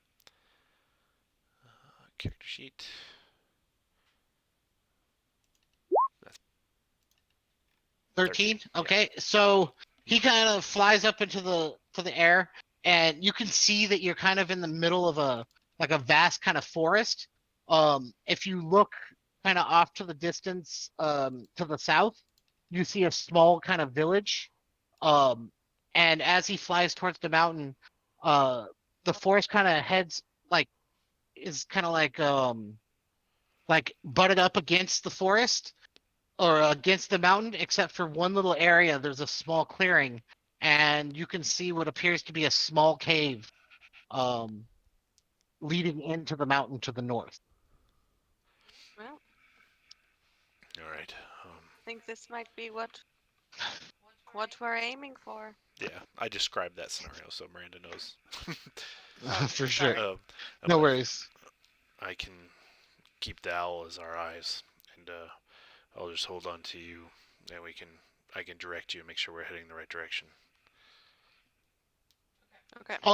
Question for everyone: who all has dark vision? Me I do. Let me check. You do not. and my owl does. Yes, your owl does. So just Yeah, I don't think I have dark vision. just Althea. Okay. Um, wait. Do you have dark vision, Heather?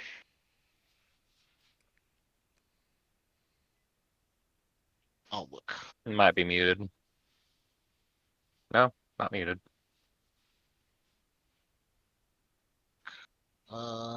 Heather? Dark Hi, vision. sorry, I was muted. Yes, you do have dark vision.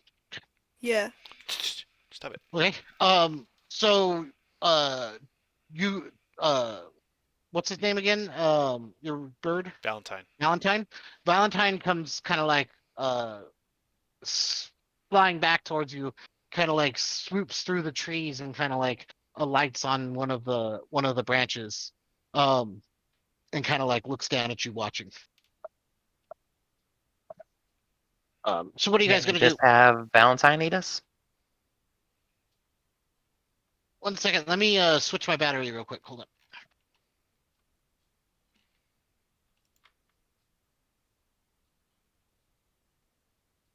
Doo-doo.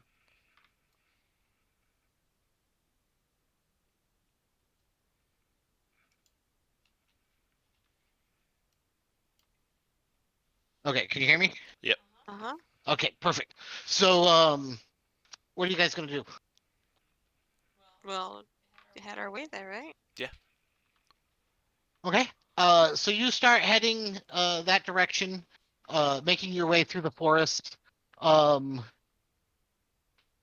I need who has the highest passive perception?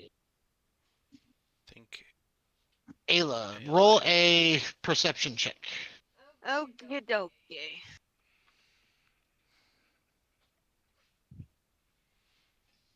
Alrighty. So you guys make your way through the forest and you kind of come up to this clearing, and you guys stop before you actually enter into the clearing. And there's like maybe 15 feet from the edge of the forest before you get to the cave. Um, the cave is kind of carved into the side of the mountain. It has it's maybe the openings maybe like 7 feet high by like 8 feet wide. Um, you can't see into the cave because the difference from the light outside to the darkness inside the cave kind of blocks even the dark vision. Um, what are you guys gonna do? Well, I Should can. we just light some torches here while we're got the opportunity?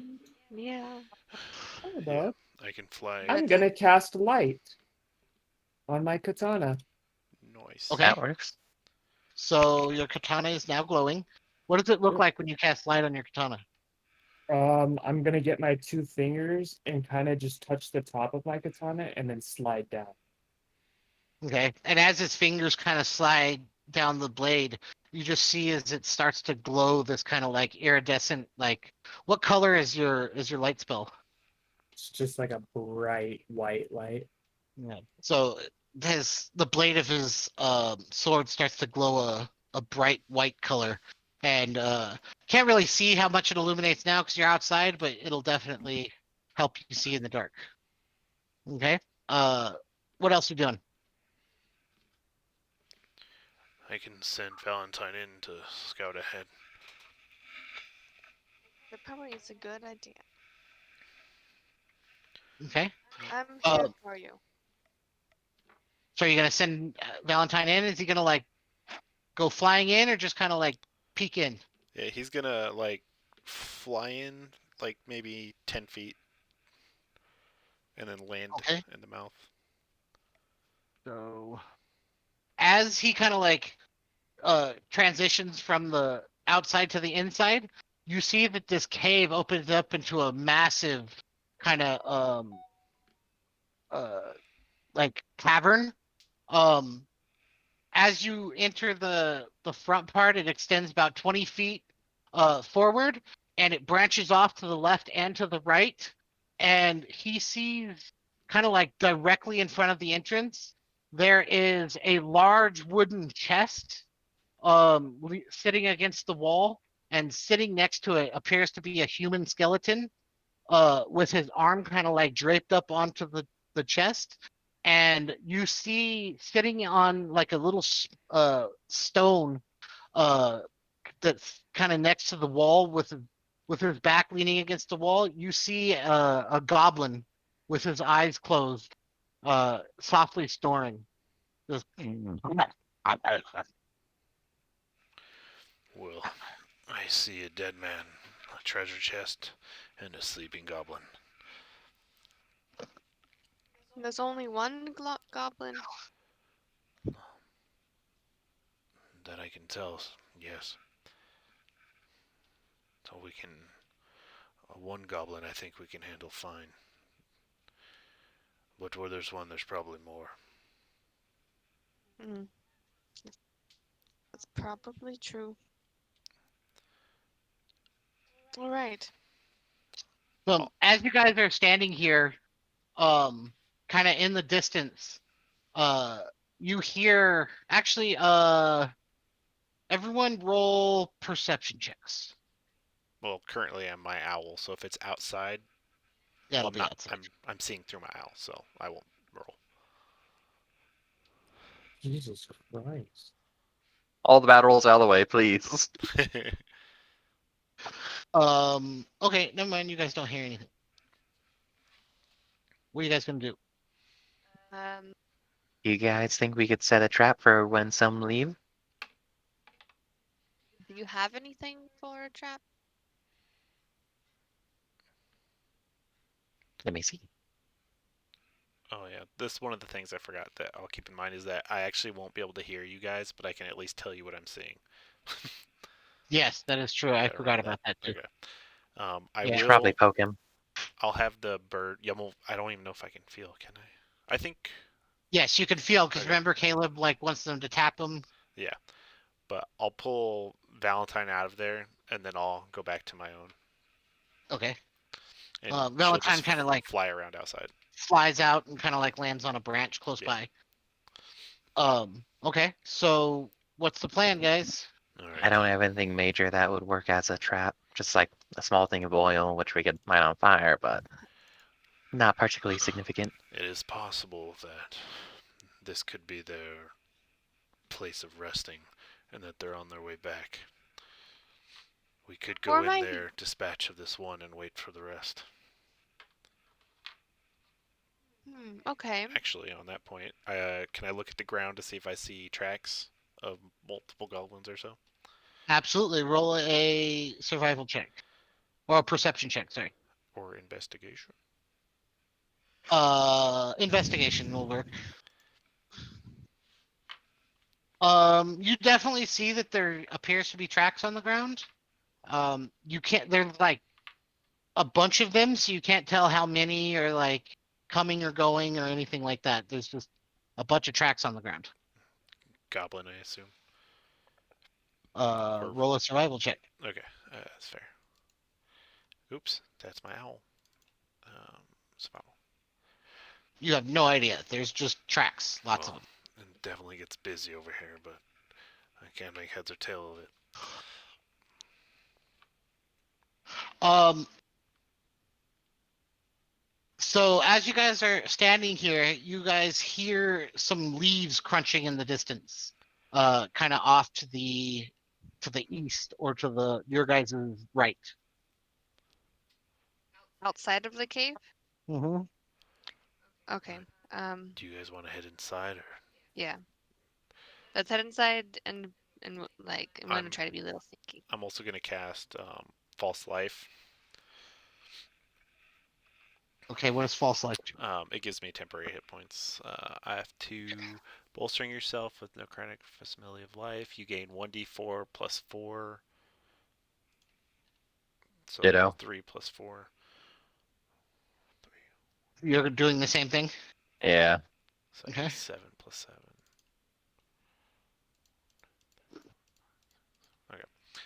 Um, and so I don't remember what I did. I think I pulled out like a. What did I do? Doesn't matter. I cast it. Okay, I'll but listen to the think video. about that so that you have like a consistent thing that you do every Well, I time. do. I breathed in a smoke, but I don't remember if it was from a vial or something. Okay. I think last time Uh, you did it through your flask, since that's normally what it requires.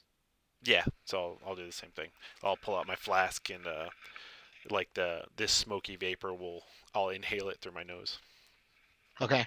And as the smoke kind of like courses through you, you feel like invigorated and uh like if you drank a lot of coffee. Yep. So Yeah. I like it black. What do you look like when you cast it, Iris? For Iris, she's gonna wrap her hand around her buckler holding her coat together, which is snake eating itself. The snake's gonna uncoil, wrap around her wrist slightly, and sink its fangs into her arm.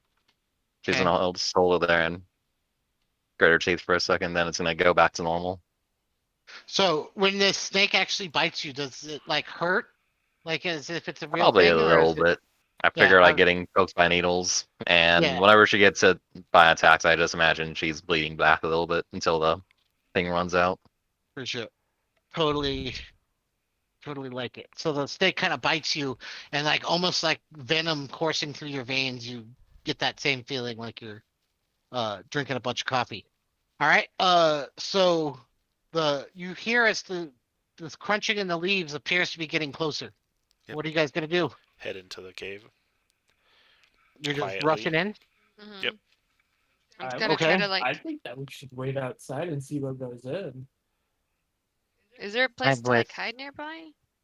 Yeah, you're like at the edge of a forest. What? You guys could duck back into the forest and hide if you wanted Oh, to. okay. I thought we were like at the mouth of the cave You before are, going but in. like you're still in the forest. There's like a 15-foot gap Oh between the yeah. edge of the forest to the cave mouth. Oh okay. Then yeah, I'll fucking stay in the forest. Okay, everyone roll stealth checks. If you're all of you doing Oh. this? Yeah, I'm going to. Ooh. Well, that Uh, makes sense. Oh. Oh man. Me and so you both Arius fail. disappears I'm out of uh practice. into the ether.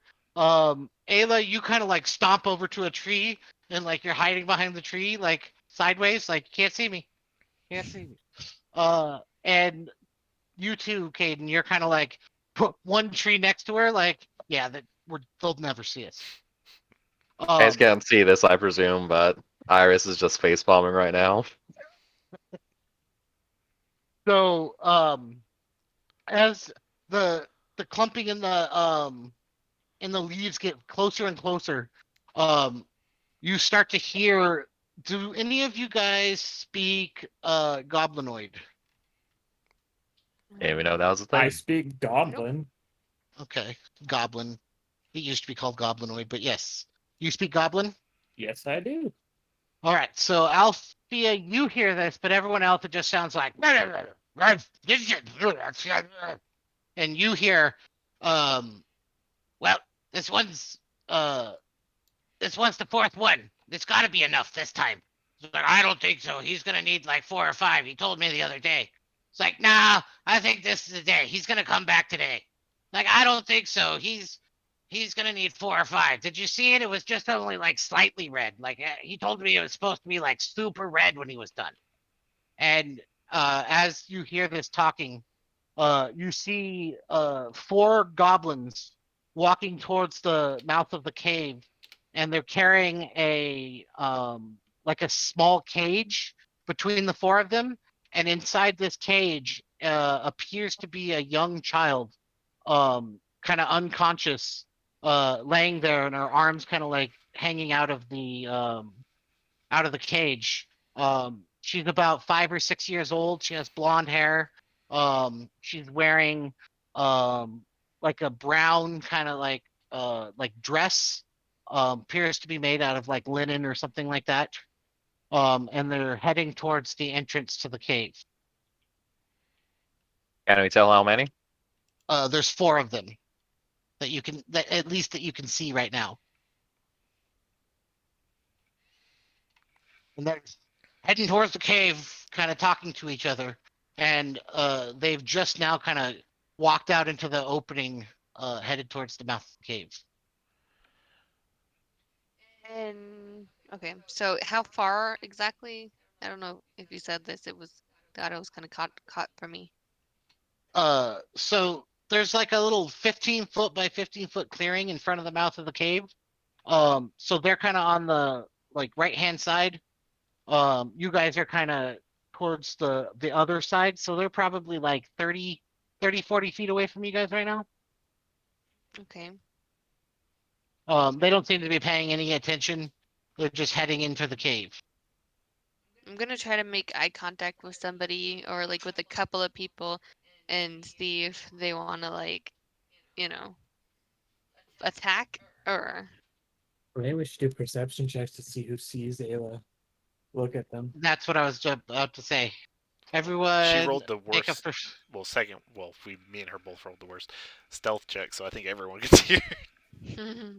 It's just who are you guys like focused on the I would- goblins, or would you guys be doing the same thing, looking around at each other? I'm focused on the goblins because I'm trying to listen to what they're saying. Yeah, that's Iris fair. is not. She's focused on probably the two people who are very easy to see. Well, actually, I guess the only ones that you would be able to see, Ayla, are what is your PP 13? So you can see Althea Caden. and Caden. okay. So I should do a perception check to see if I see Ayla. Well, then? no, you've already kind of said you were kind of focused on the goblins, so it's up to Okay. you, Caden. Well, yeah, I'll I feel like you're looking at her. You're right yeah, next to her, so you yeah. can see Me her. and her both. Yeah, I'd say we're on the same page. Mhm. What are you gonna do? They're almost to the mouth I of the don't cave. have range. Yeah, my range isn't strong either, so like If we're gonna fight, we're gonna have to run in there, and I can't see anyone else. You're gonna hear Iris's voice speak up. You guys want me to try and lead them over here? oh, like make noise. Hold on.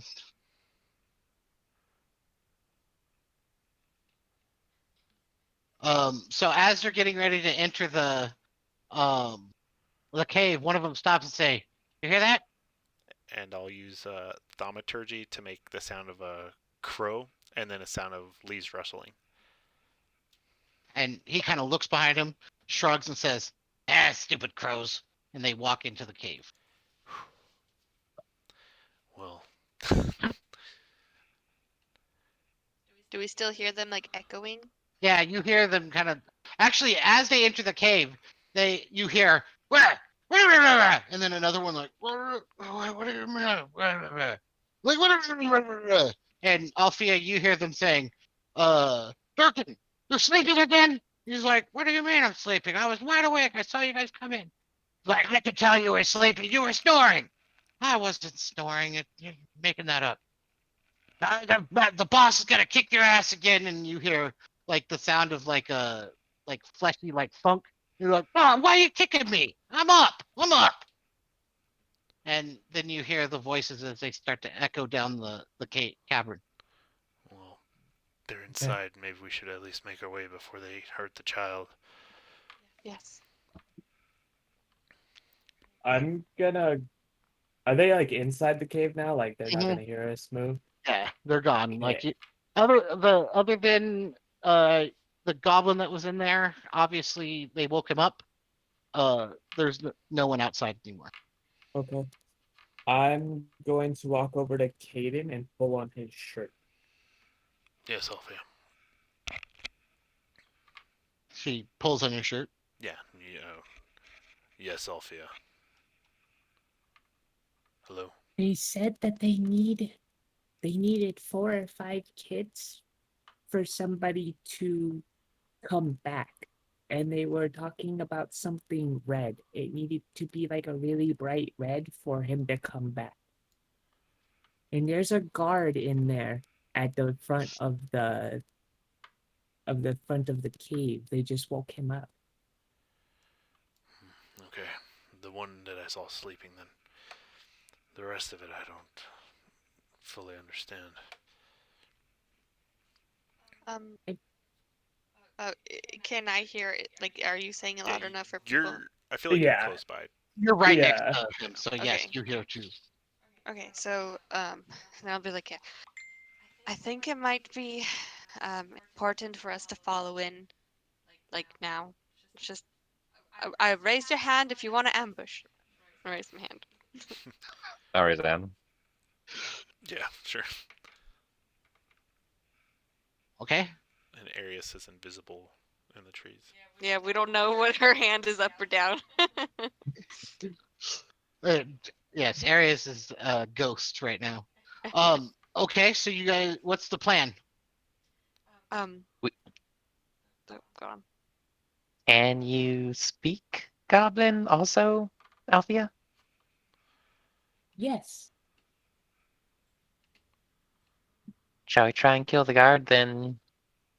Oh, I guess we need to start there to kill the guard. Yes, but there's something bigger in there.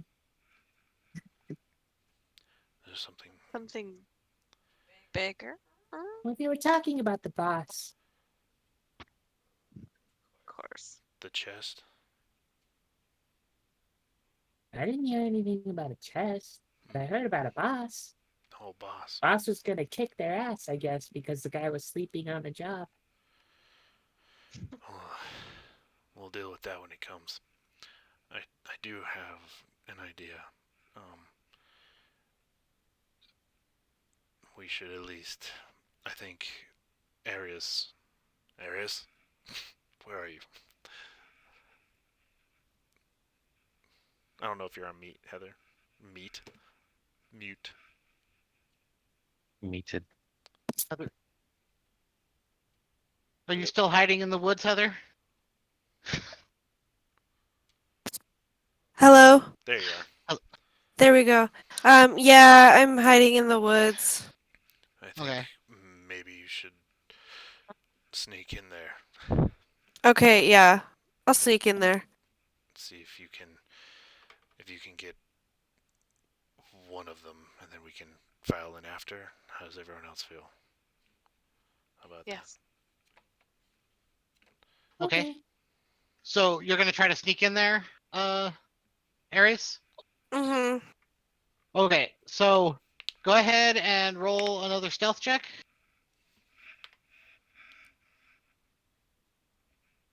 that? Nice.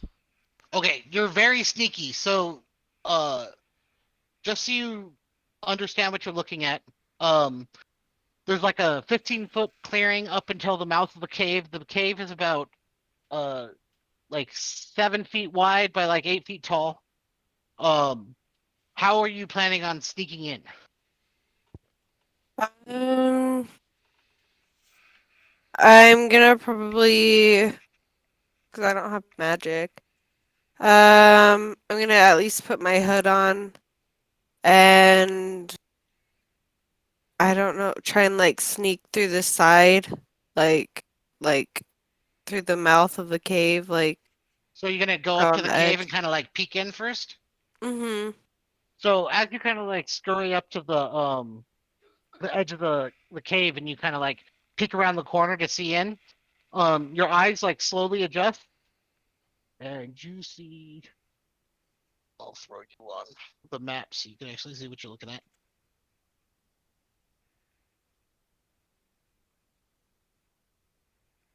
Here, I can do this. This will be easier.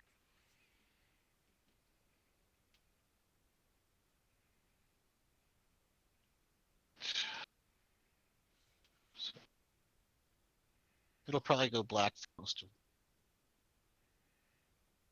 All right, can you see anything? Might be able to see too Yeah. much. Oh no, no, no, no, no, Yeah, no, I no. can see everything. That's not ideal. Oh, cool. We're in a chat. Yeah, these are some rich I think- goblins. Isn't that where we fought? Yeah. Yeah. Yeah, What? basic. The I mean, map it we're looks seeing like now. it. Where we No, fought all the gnolls. Fancy place. no. Oh, the It ones you're looks seeing now. similar. Yes. Yes, that's what you thought of. It's like, don't gaslight me. Side you as much as we want. All right, now can you see everything? No. No. You're gonna have to ping us in the right direction though, Mhm. because I'm so confused. Oh, I don't see I don't anything. see anything at I all. don't see anything either. Yeah, I don't see anything. Oh, is it first her to see only? Yes. Gotcha. Oh. Let me see.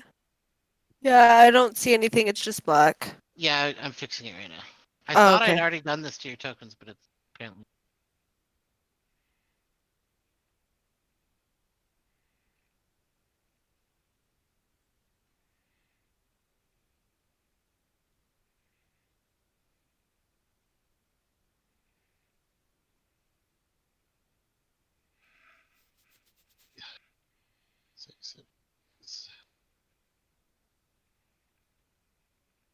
It's annoying that it didn't save all this stuff.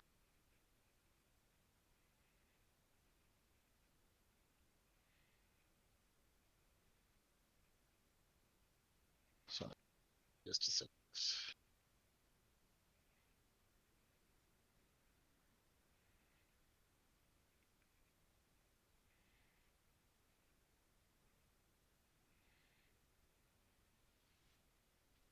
Alfia estimates.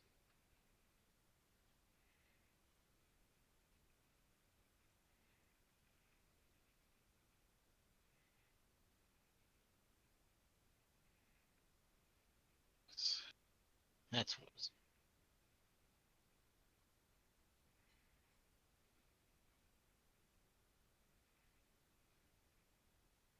Okay, can you see anything? No.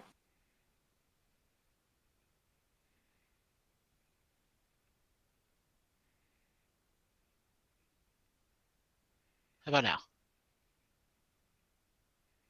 Uh,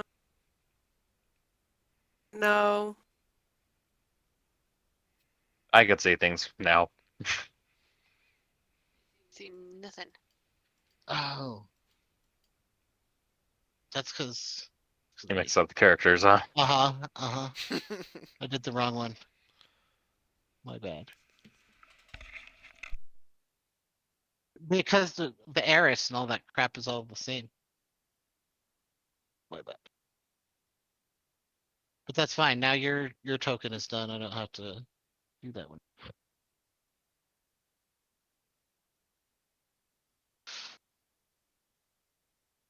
You want water?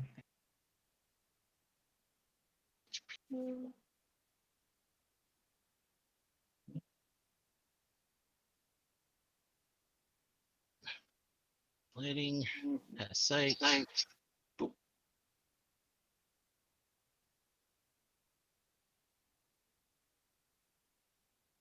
Okay. Arius, can you see now? I can see like a little dot, yeah.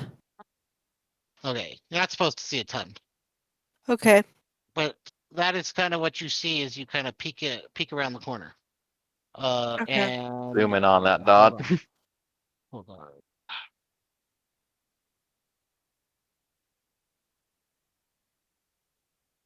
You see a goblin sitting on that rock, and now he has a short sword in his hand, and he's kind of like picking his nails with it, and he's like mumbling under his breath.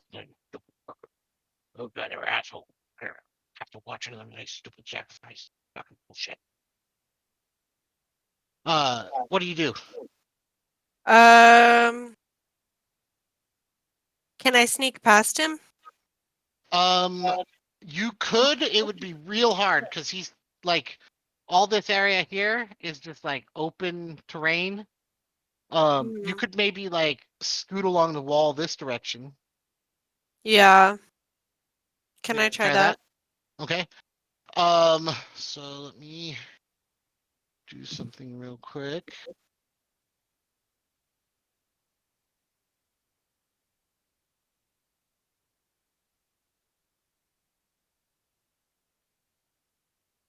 Character sheet. And perception check.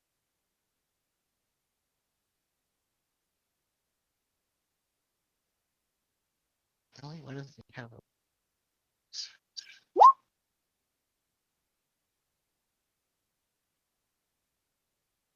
So, you kind of like scoot around the edge of the wall, and you see as the goblin kind of looks up, he's like, "Hey, who's that there? Hey, who are you?" And he stands up with a sword kind of drawn. What are you gonna do?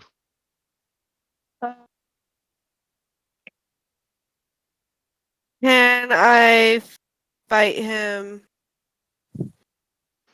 So you're gonna draw your sword, your weapon. Yeah. All right, let's all roll initiative.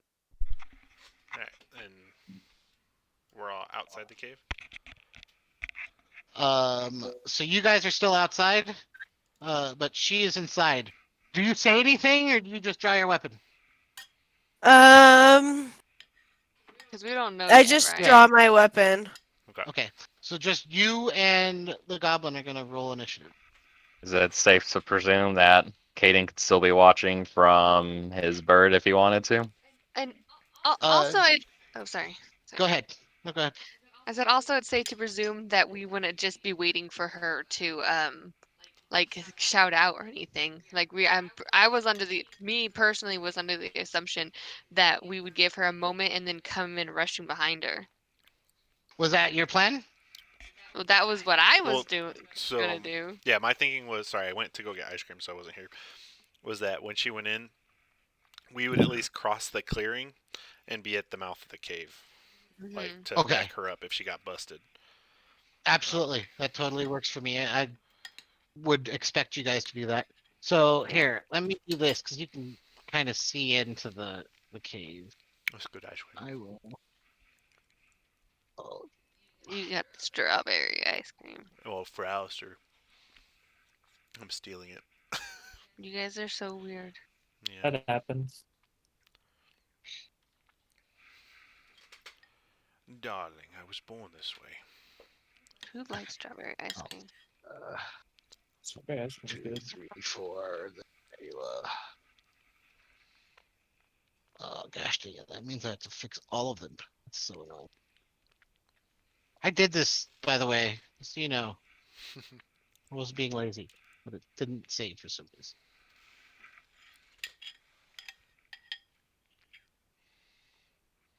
I probably didn't like replace the token or some stupid bullshit, but very annoying that I'm having to do this again. Oh, I see something.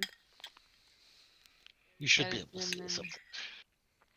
Uh, Payloads, token, this.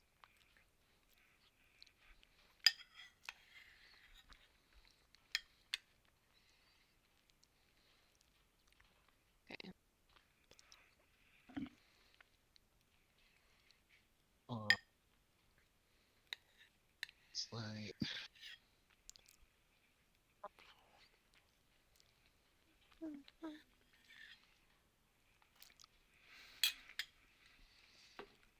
Did you see, Hmm.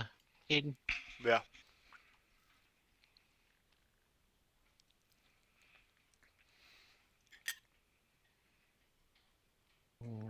You.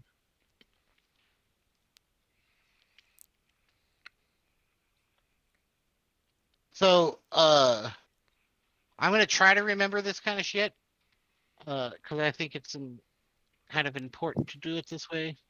But like, I'm gonna actually care about light this campaign. So I'm gonna try to make it like if you can't see, you can't actually see. Okay. Hmm. So eventually, I'm gonna fix this dynamic lighting so it actually works the way it's supposed to. Yeah. It's the first time I have a character that can't see in the dark. Right. Well, normally you guys like all of you have freaking dark vision and light's a By waste of one way or time, but another. this time not everyone has dark vision.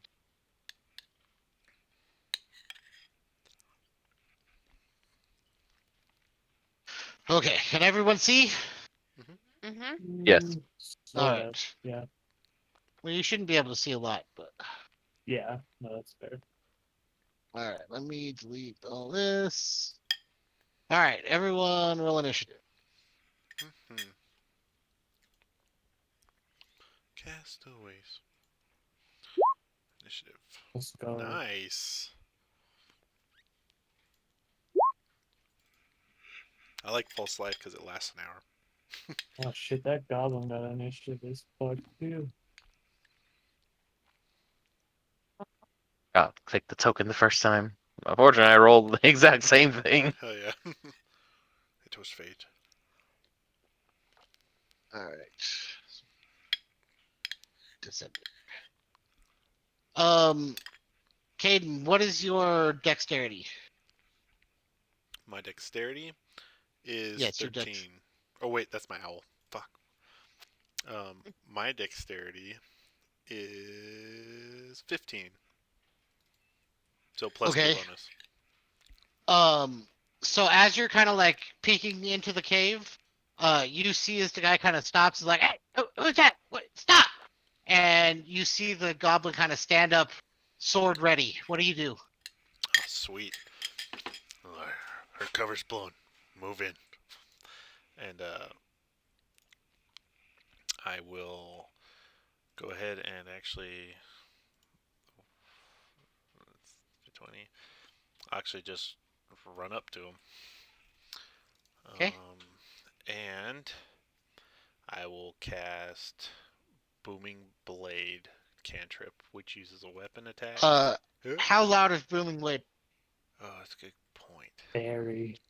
I will not use that. Booming. I will use Blue Frost. No, that doesn't work on one person. I will just stab him. Okay. Like a normal piercing song. I pull it out, By the way, and I don't use go my ahead. blade song because I'm not trying to be noisy. Okay. And by the way, what? That is going to be the last time that I warn you guys about sound things. I appreciate it. Yeah. That's fine. Good call though. So you rush up and like you try to skewer him, and he's like, "Oh shit!" And he kind of like parries your blade out of the way and kind of sidesteps, and he like snarls, and then he like face drops. He goes, "Oh shit!"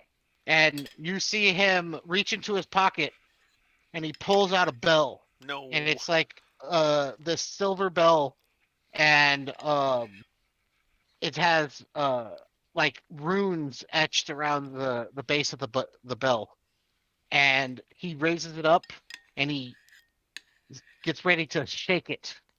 Um, but first he disengage or he tries to run away from you. So go ahead and take your attack of opportunity. I will say that goblins have an ability where they can disengage. I forgot about nimble You're not escape. supposed to Can help take. the DM. Gee. He helped him. Mhm.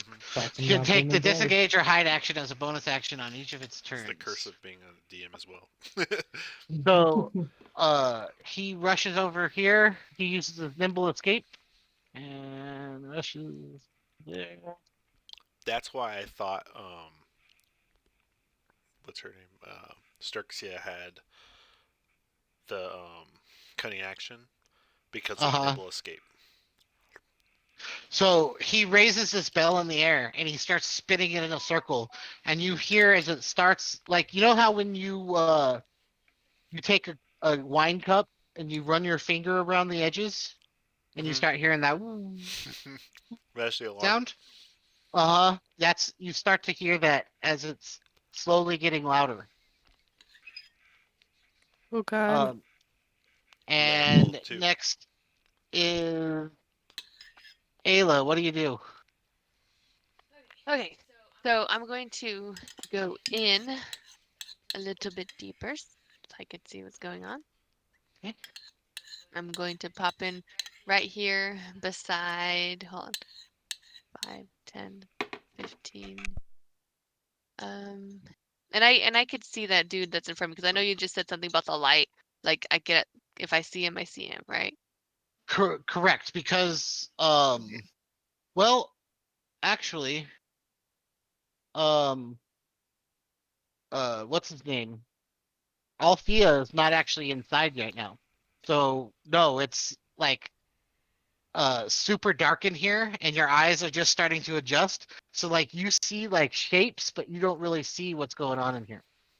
Okay, but I know where Caden is though, right? Yes. Okay, so then what I'm going to do then is I'm going to hold my light crossbow action until I can see, like, the catalyst will be that I can clearly see a defiant goblin. Okay. As soon as you see a target, an enemy, you'll take a shot at him. Mm-hmm. And what are you preparing? My crossbow. Okay. Um. So, Iris, it's your turn. I'm guessing that's the end of your turn, Ayla. Oh yeah, yeah. Iris, it's your turn. Iris is gonna run up to there, draw her short bow, and she's just gonna see Ayla holding her bow ready, and Iris is gonna follow up the Okay, you're holding a same bow trigger. attack until you see him. Okay.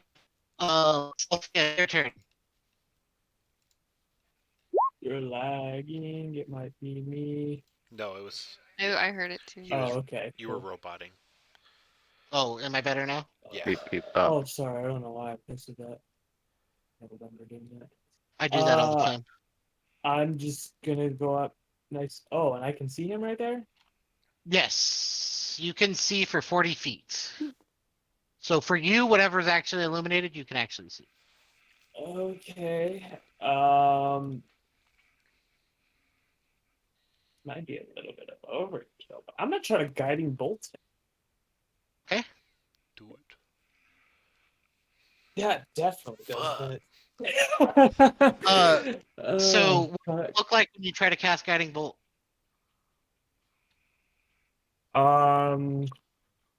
I kind of just put my hand out with my palm going straight, kind of thing, Uh, and then just erupts from that kind of normally.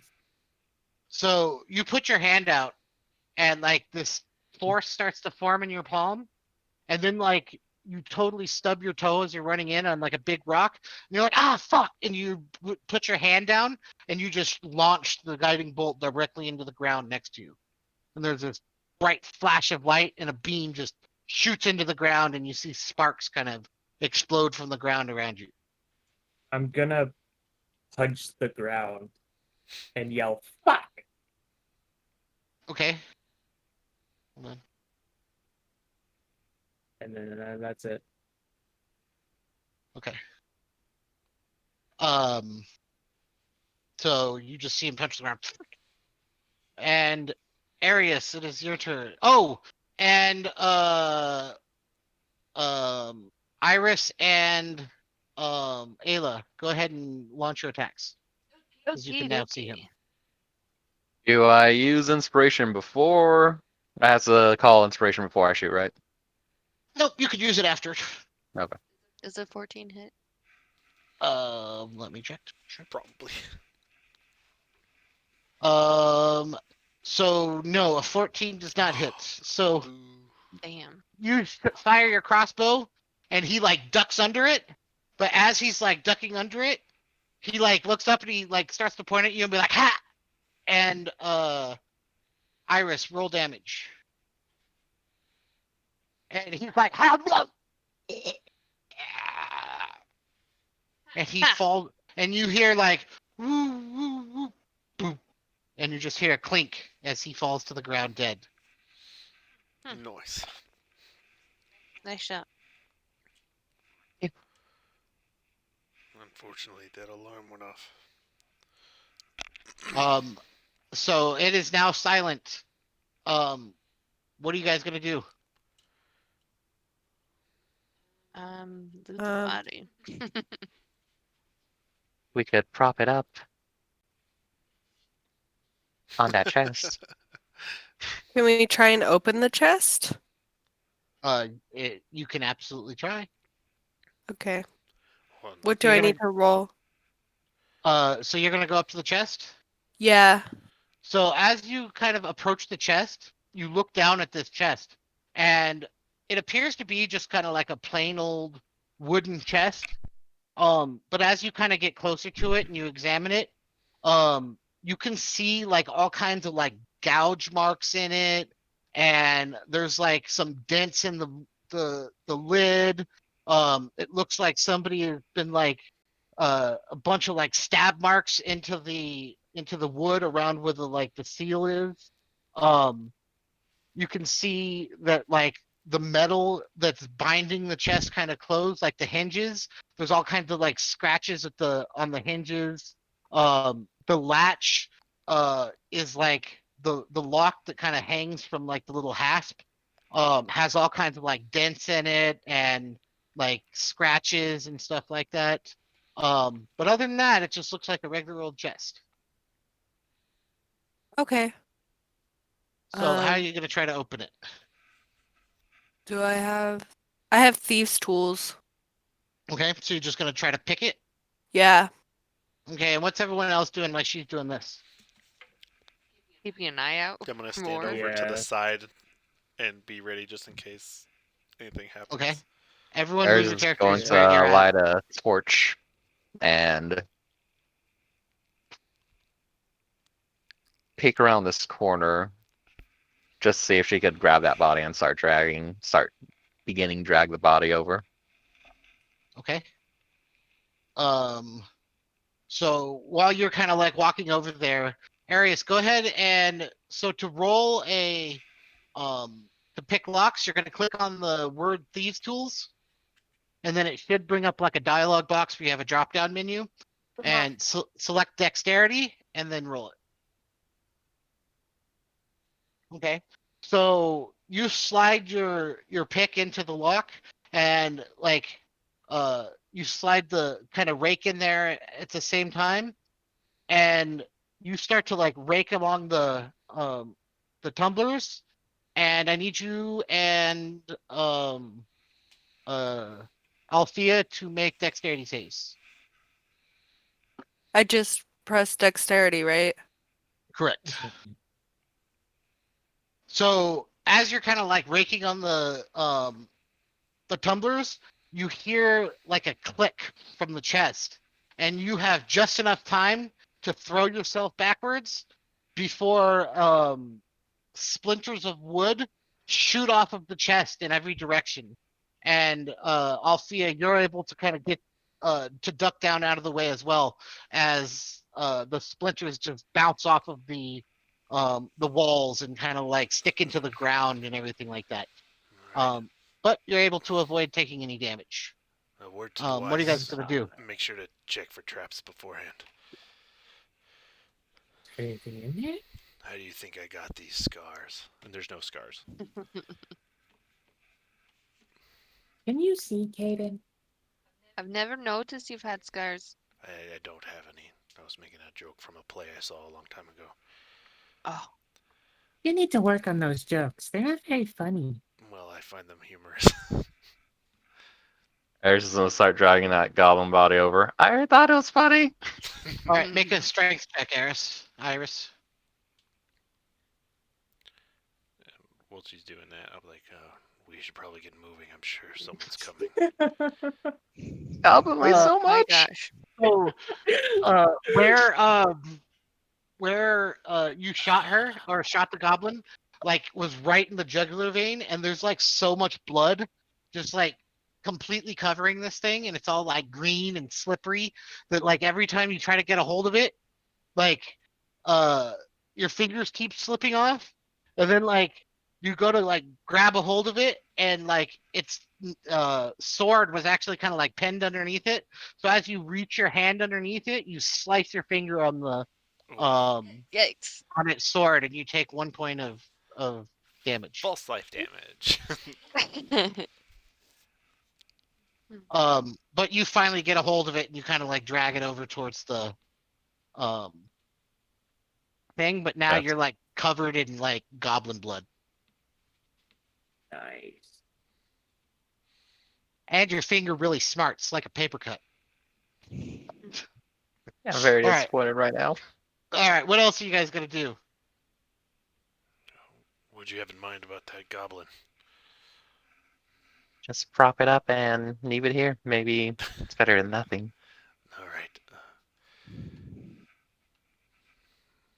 And then are we gonna go in, Mm-hmm. fight our way through to grab some kid? Yes. Maybe more deeper in, I assume. Hold on 1 second. I'm gonna use the restroom. With the doggy outside. Yeah, I'll go do that.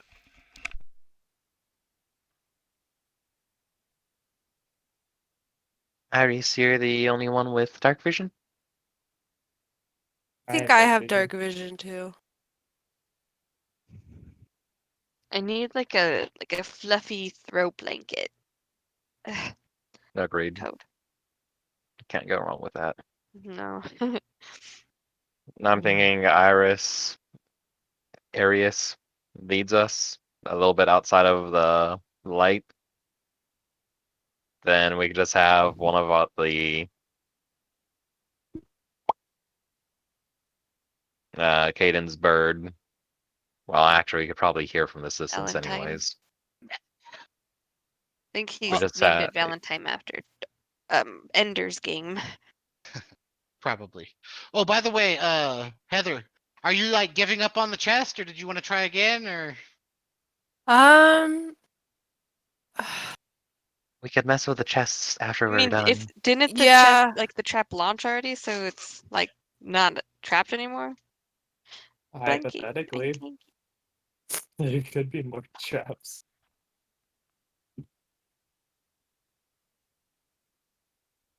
Oh, sorry.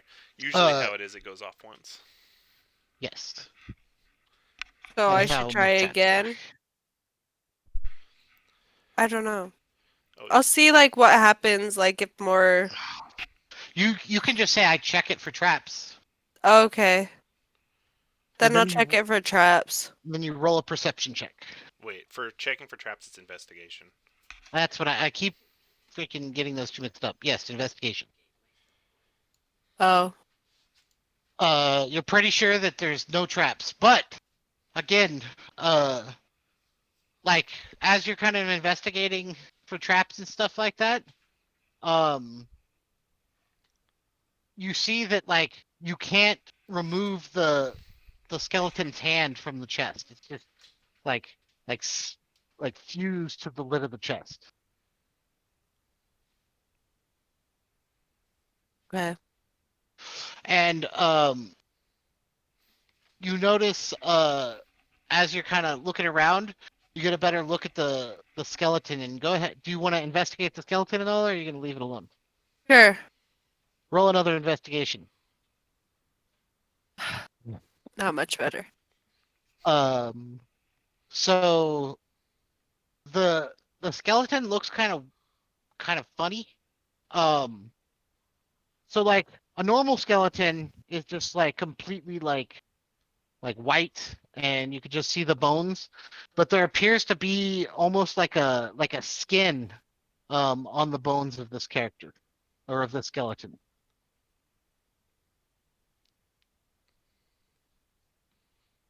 I'm gonna just leave it alone then.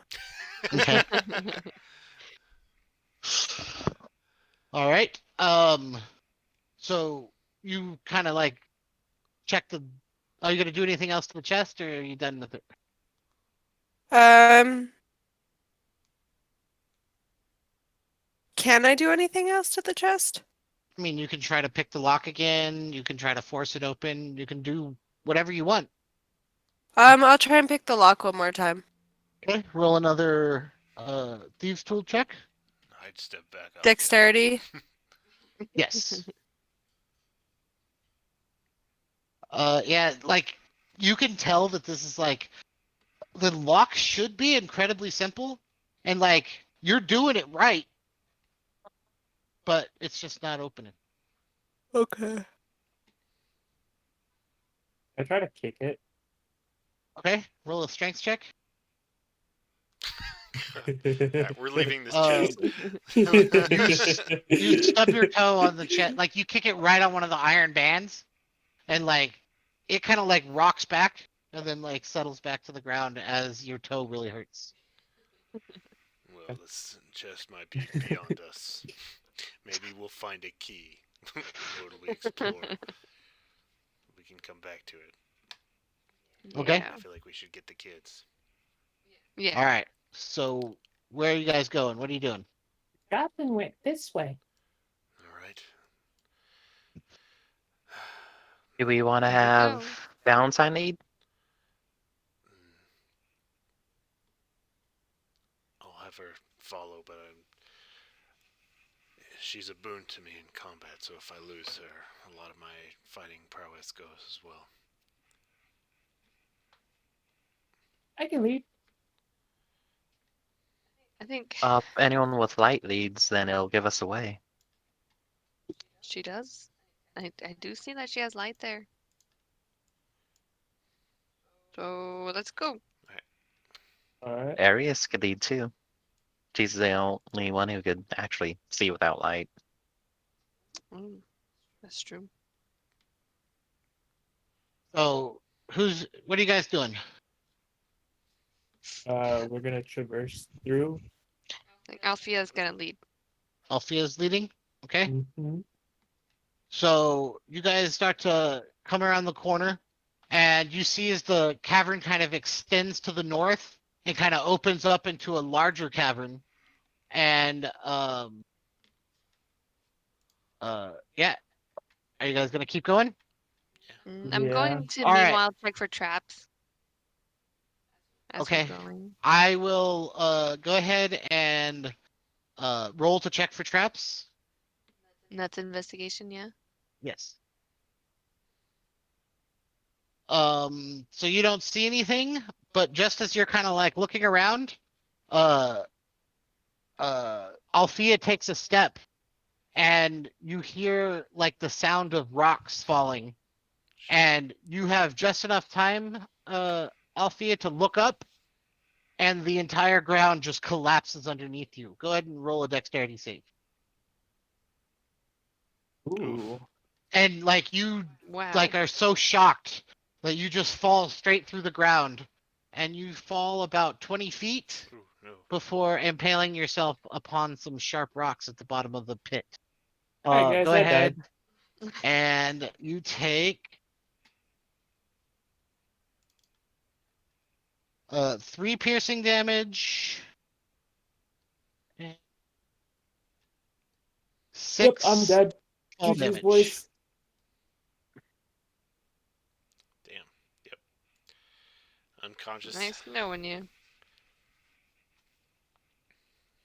And as you kind of look down, you see her impaled on rocks, and you see as like motes of dust kind of like drift down to the bottom of the pit. And as that happens,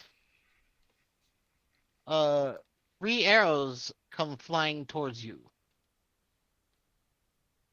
One towards um Caden.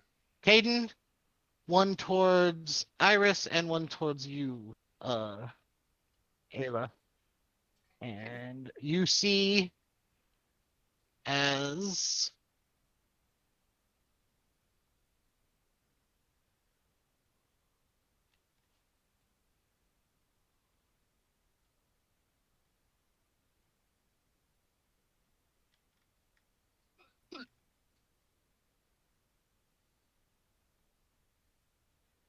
three goblins hop out of um little like cubby holes dug out of the sides of the cliffs, and they leap out and fire their arrows at you. Tink, tink, tink. The first one at Caden, Hits. 21 to hit. You take 6 piercing damage. The second one at Ayla Misses. misses, and the third one at Iris, 17, It's and you take 5 piercing damage. So as he falls through the ground, all of a sudden you hear as arrows come flying towards you, one of them impacting Caden and the other one kind of like hitting you in the leg, Iris. But Ayla, you're able to roll out of the way before it hits you, and I need you guys to all roll initiative again. Okay, I'm gonna clear the tracker. I'm going to read out, yeah. All right, go ahead. Oh, did you delete it? No, it's Okay, right there. that was weird. I I did still close it. roll for when I do Oh, my okay. death saves, right? Not yet. Go ahead and roll initiative. You'll make death saves on your initiative one. Well, that's what I meant. Like I'm still supposed to roll the initiative. Correct. Right? Yeah.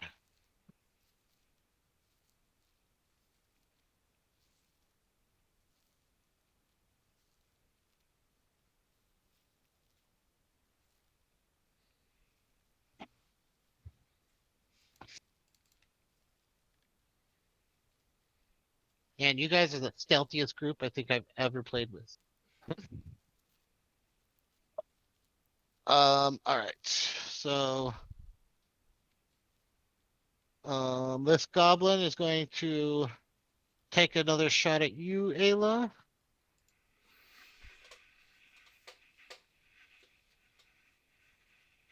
And you're able to move out of the way again. And he's going to rush.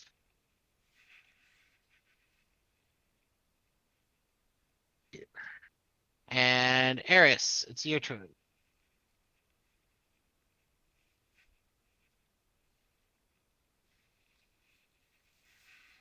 Sorry.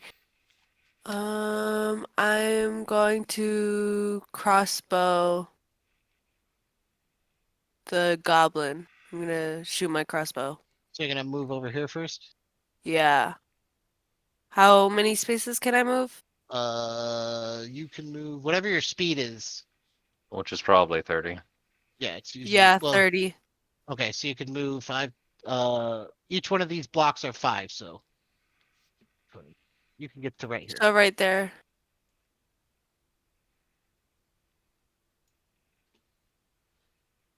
Okay, and then which one are you gonna shoot at? I'm gonna shoot at this. I don't know how to ping. Just click and hold. That Okay. one. Okay, go ahead and roll an attack. That will hit. Go ahead and roll damage. Okay. Not bad. Nice. So you see this goblin as he takes a shot at you, Ayla, and he draws his short sword and he comes rushing towards you. He's like, "Rah!" And he falls backwards as a arrow protrudes from his throat. Whew. I'm gonna look at Arius and do like the whole face, like thank you. I see what you did for me. um, so you have a bonus action, but do you want to just stay where you're at? Yeah. Caden, it's your turn. Okie dokie. Okay, let's see what I have. I will go ahead and. How far are you? Okay. I'm debating whether I should play the song or not. If you want advice, I'd recommend not. I think there's only 2 very easy ones. Yeah, but I get hit more, which could affect me later. And I have 2 blade songs per short rest, I believe.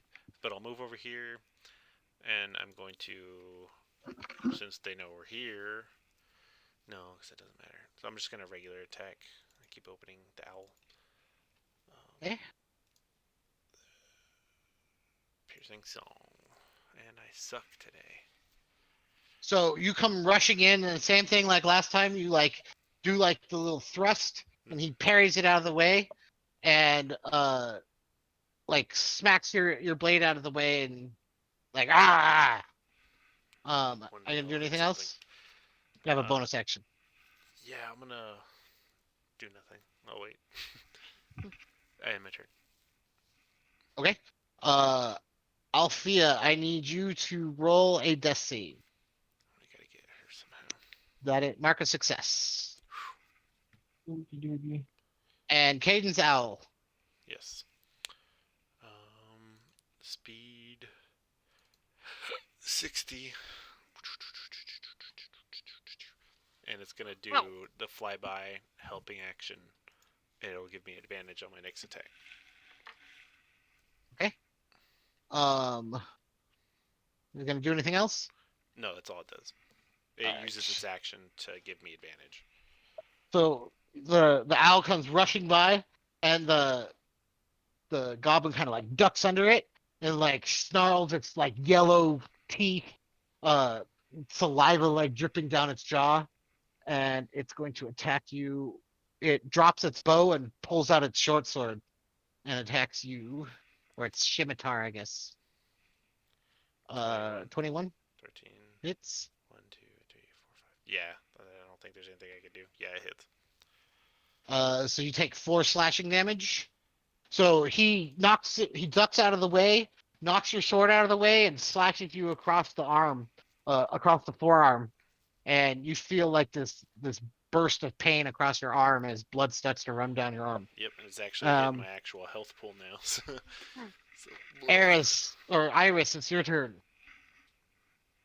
I was just gonna take a shot at this one Okay, with her bow.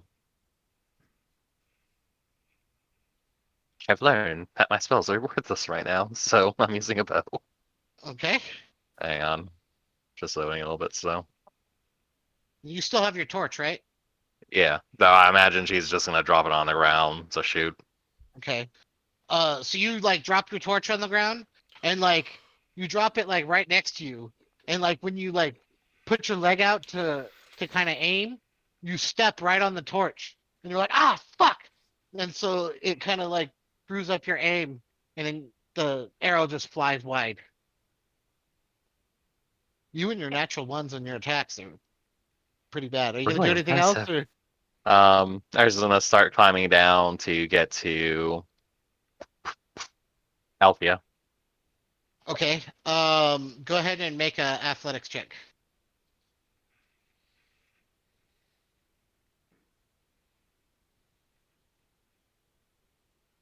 I take it back. She's not going to. She looks down and is like, "That looks sucky."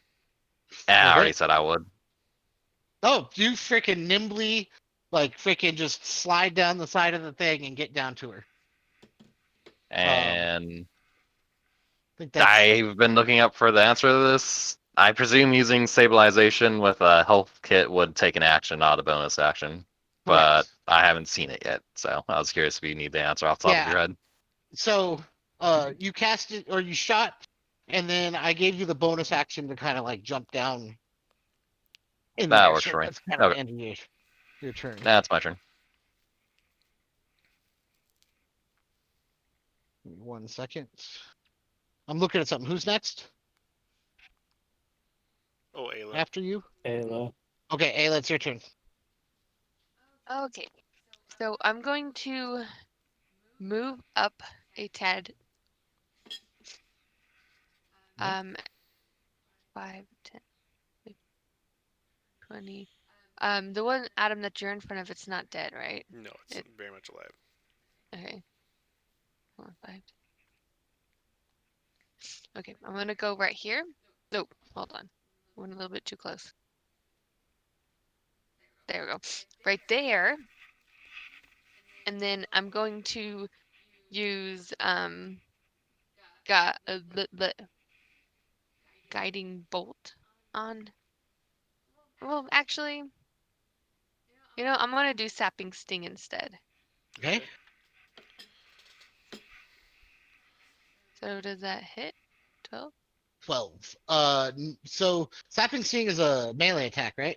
I think it's supposed to be a No, save. it says you sap the vitality of one creature you see in range. The target must succeed on a constitution saving throw or take 1d4 necrotic damage and fall prone. So Okay. I don't even The think spell's you rolled a damage. hit. I think it's just a Uh, save. so go ahead and roll damage. So it takes 2 necrotic damage and falls Mhm. prone. So you just, what does it look like when you cast Sapping Sting? Um, I I point my fingers and little itty bitty like black darts come out, like really tiny ones, black darts come out and just kind of like poke him all over as if he's been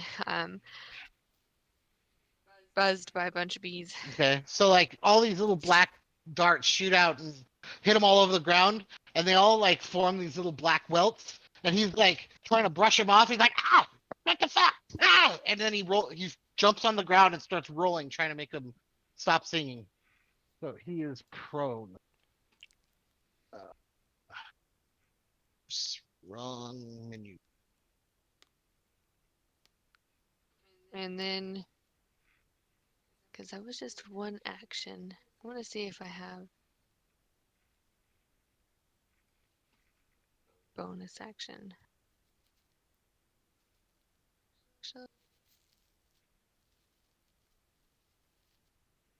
No, I'll say I'm done.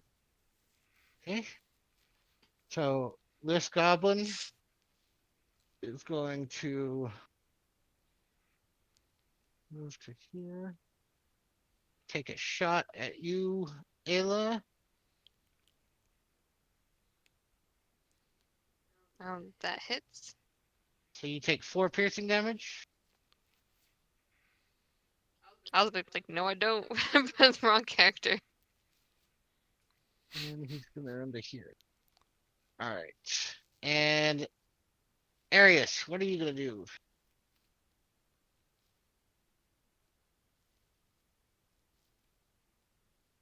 Heather. Oh, sorry, I keep forgetting that's my name.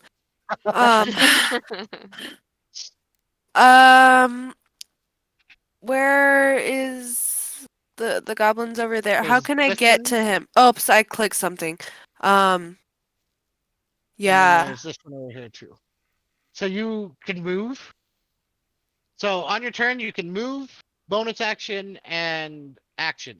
With a I'm thief, gonna move. okay, you, Um, you can move 30 feet. By the way, if you use the arrow buttons or arrow keys, you can use those to move if you want to count okay. squares. Okay. I'm gonna crossbow this guy Okay, because I go don't want ahead. to get Caden. Makes sense. Go ahead and roll an attack. Fuck yeah. Nice. Nice. So like you come rushing around the corner and you kind of like stop and like take aim and fire and go ahead and roll damage. So that's 8 plus 4, so 8. So you come around the corner and you aim and you fire, and the guy's like pulling out another arrow, and as he looks up, all of a sudden his beady red eye uh sprouts into a freaking arrow, and his head jerks back, and he just crumples to the ground dead. All right. Are you gonna do anything else? What can I do for a bonus action? You could hide. You can um you can normally like disengage. Um Pretty much your bonus actions is hide and disengage. So Okay, right, then I'm good. okay. Caden, it is your turn. All right. Stabby stab. And you have advantage because he's prone. Yeah. Pissing song. Fuck a duck. I'm quitting. Oh my god. Like I you keep feel trying to that. stab him, but he's like rolling around on the ground, trying to not be stung anymore. It's So you keep missing him. I'm getting Are you old, gonna apparently. move or do anything else? Refreshing my page. Kind of do the same. Wait, hold on. Oh, I have to reorient my screen. Yeah, I'm going to be like somebody else take care of this, and I'm gonna fucking leave. Okay. Althea, I need you to roll a death save. That marked 1 failure. Great. All right, Caden, you're Al.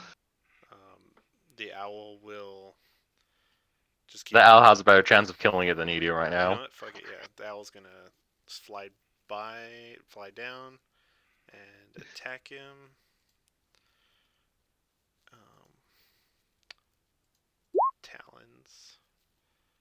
The first one is a 6, so he misses. Oh, he has advantage, so 14. So 14, like just misses. Okay, and then he continues Yeah, to he. fly. So he swoops past and like tries to rake him with his claws, but he rolls out of the way of that too. And This is some booty. he's gonna use half his movement to stand up, and then he's gonna like shake his like brush himself off and be like, "Ah," and rush towards you, Ayla, and swing at you with his scimitar. 16. He hits. You take Damn, 3 slashing just met your damage. AC too. I know. So he rushes at you, and you try to like step back, but you're just a little bit too slow, and he just kind of like slashes across the front of your thigh, just a little fine razor slash that starts to bleed a little bit. Um, and Iris, it's your turn. I was gonna go and spend her action to stabilize Althea. Okay, make a medicine check. I think if I'm using a kit, I don't have to make one, right? What kit are you using? Ooh, hang on, I'm blind. Medicine kit? Hiller's kit? I don't know how to link it. I could read it though. This is kit with a lever pouch containing blah blah blah. Kit has 10 uses. As an action, you can expend 1 use of the kit to stabilize a creature. Yep. Then you just do it. You have to use one of the charges. Alright. All right. You are now stable. Uh, Althea, you Okay. don't have to roll any more death saves. You are Okie unconscious. dokie. All right. In essence, that was like Toll the Dead. Are you No, gonna do not it Toll in the Dead. uh? Fucking Spare I the know. Dying. Spare the dying. Yes. That's all. Ayla, it's your turn. Okay, I'm going to attack the dude that's right in front of me, but I'm actually going to use one of my big attacks, and let me get it. I'm going to use Guiding Bolt. Ooh, That hits. Yeah, finally. he did. Overkill. Go ahead and roll damage. Yeah. Oh yeah. What does it look like when you kill this guy? Okay, because we are like in a little cave and it's kind of I'm assuming kind of dim. So when I lift my hand up to pull the like electricity from I guess the air, and I pull it down like and point it towards him, it like blindly flashes for a brief moment before you just hear like a sizzle. And so as the lightning like hits him in the chest, like you see all these sparks starting to like spider web out from the impact point, and his body turns from this kind of like brownish gray, and it seems like it's hardening into stone, and then it just shatters into dust. And he is dead. All right, so it's 10:09. Are we Yeah. calling it here, or Mhm. do you want to keep going? Well, we could resolve Christopher's character real quick. Yes. So, you guys are free to do whatever you need to do. Uh, Althea is still at the bottom of the pit. Aiden, drop me your rope. Yeah, I don't have a rope. The normal Um, potion is what again? 2d4 plus 2. All right, I'll just use my own potion. Well, Then, yeah. you're unconscious. We have to do it. Yeah. mhm. So Oh. either it would have to be Iris would have to grab your potion and force feed you. That's fine. So I should know that she has a potion since I Yeah. watched her buy You it. were there when she bought it. Yeah. By the So way, I'll go and do that. so Althea, where do you keep your potions? That's a great question. In her bra of holding. Uh, Definitely a I'm new item. guessing just strapped on to I f- my belt somewhere. I don't okay. I feel like I every feel really like have that. a bag. I feel like that skirt doesn't have pocket. No, definitely doesn't. Okay, so you keep it on like a belt wrapped around you. Yeah, there's like a belt with probably like rope or whatever attached right now until I can actually get something that holds. Okay. So I'll yeah, probably end up buying a real backpack. Iris, you could just see health potions strapped to her belt. Convenient. We're gonna pop one of those open for. Okay. So roll 2d4 plus 2. And I think just to streamline it, the person being healed will roll healing Oh, Yeah, that dice. makes Okay. sense. I agree. that makes sense. So And who has for a Then rope? I can take whatever. Iris has a 7 rope. heal for 7 hit Iris, points. Okay. Alright, we'll throw it up here. she will. So would Have I to be make down 4 at attempts. 0 and then I go up to 7 then? You don't go below 0. Okay. No, I was just making sure that because I was stay blooding or Yeah. because it was over, I didn't go up to anything. Yeah, I was you making don't sure. when you get hurt, 0 is the lowest your hit points can go. Okay. Back in the day, you used to actually like go negative, and then like if you went double your, or if you get negative your total hit points, you died. But Okay. not anymore. Okay, so you like gasp like awake, and there's like a rock that like you pull your leg off of that was impaling your thigh, and you just see as the wound kind of closes up, and like your arm was like kind of bent at a weird angle that kind of like uh forms back into normalcy, and you're feeling surprisingly good for having just almost died. I'm going to look at Iris and just say, thank you. And then I'm going to get up like nothing happened. For sure. I'm gonna And look at it sorry. go ahead. No, go ahead. Let's see, I'm gonna look at Alfie and say, I do think we might need to find some more armor for you. I have Mhm. armor. Like I'm talking more to myself rather than to her. Okay. Yeah, it's just like the second time you've died. My Iris is armor class gonna. is actually pretty high. So We've been getting bad rolls. Yeah, you guys have not done well. And this pit isn't like a like sheer side. It's clearly like a like they dug it with their claws and then just stuck some sharp rocks down there. So like you guys could just climb out the side. Oh, okay. Okay. Well then, I don't need your rope. So yeah, you guys all kind of climb out the sides, and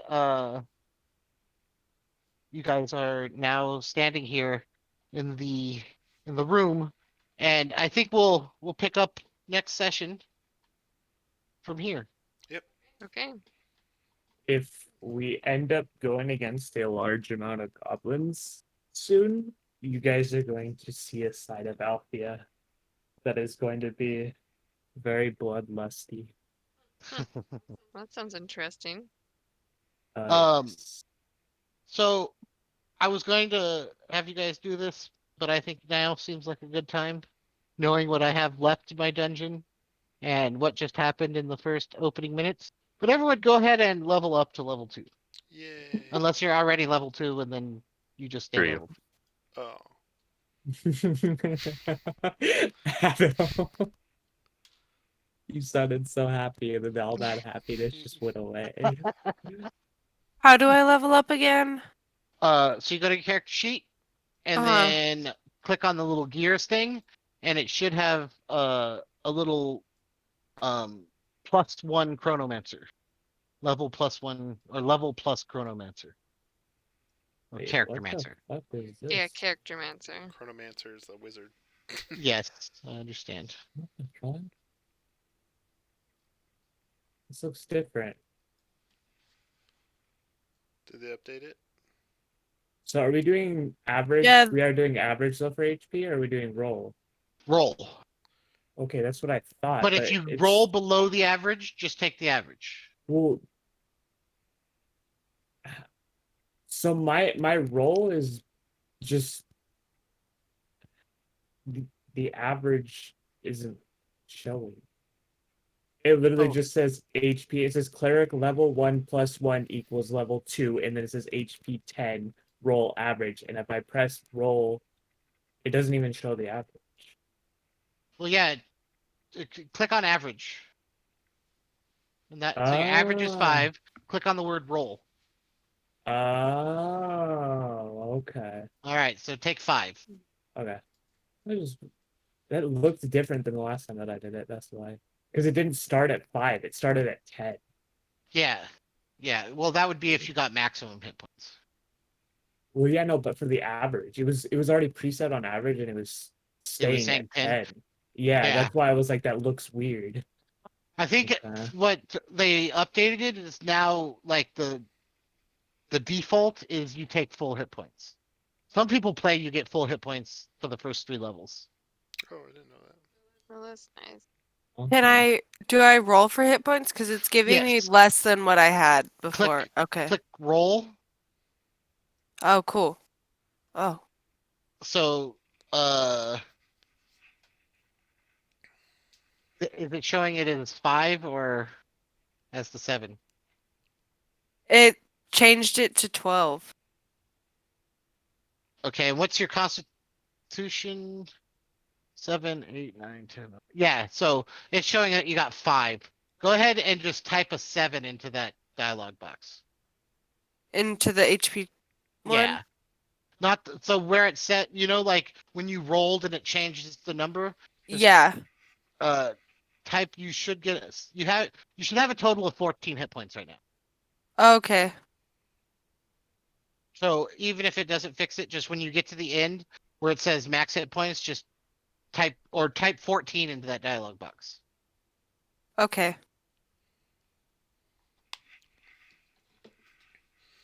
You got very lucky. A rogue at level 2 with 14 hit points is quite a bit. Yeah. And then it says to choose the roguish archetype. Ooh, Do I Yeah, have so to do like that? you know how in the other one I play as an assassin? Uh-huh. That's my roguish archetype. Okay.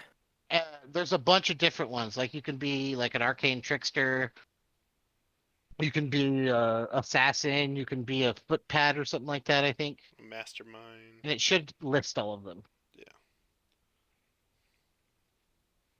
What kind of a rogue do you want to be? Do you want to be like a burglar who's like really stealthy and good at pickpocketing and stuff like that?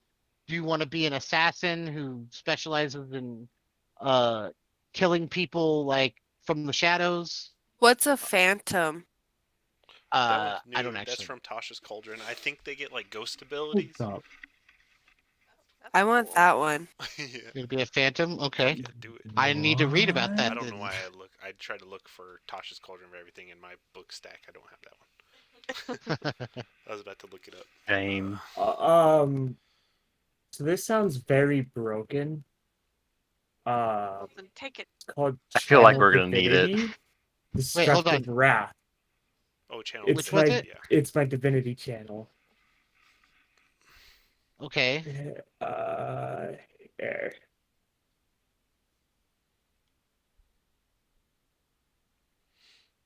From like Ghost Thieves Guild.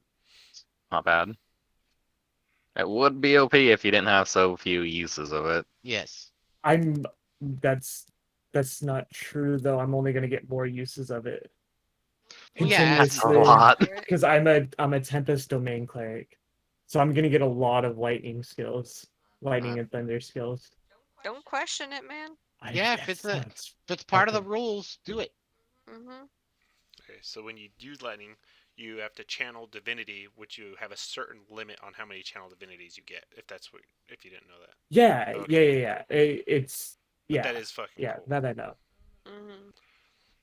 Let's see. Wait, what is our channel divinity? What's harness divine power? What's that Funny because mean? Z could really use that ability. Echoes. Oh, there it is. Dude, third Spring into the level, channel divinity as a field, phantom, you expels get the opponent's action. wails from the grave. Yeah, I was As you reading nudge that. someone closer to the grave, you can channel the power of death to harm someone else as well. Immediately after you deal your sneak attack damage to a creature on your turn, you can target a second creature that you can see within 30 feet of your first creature.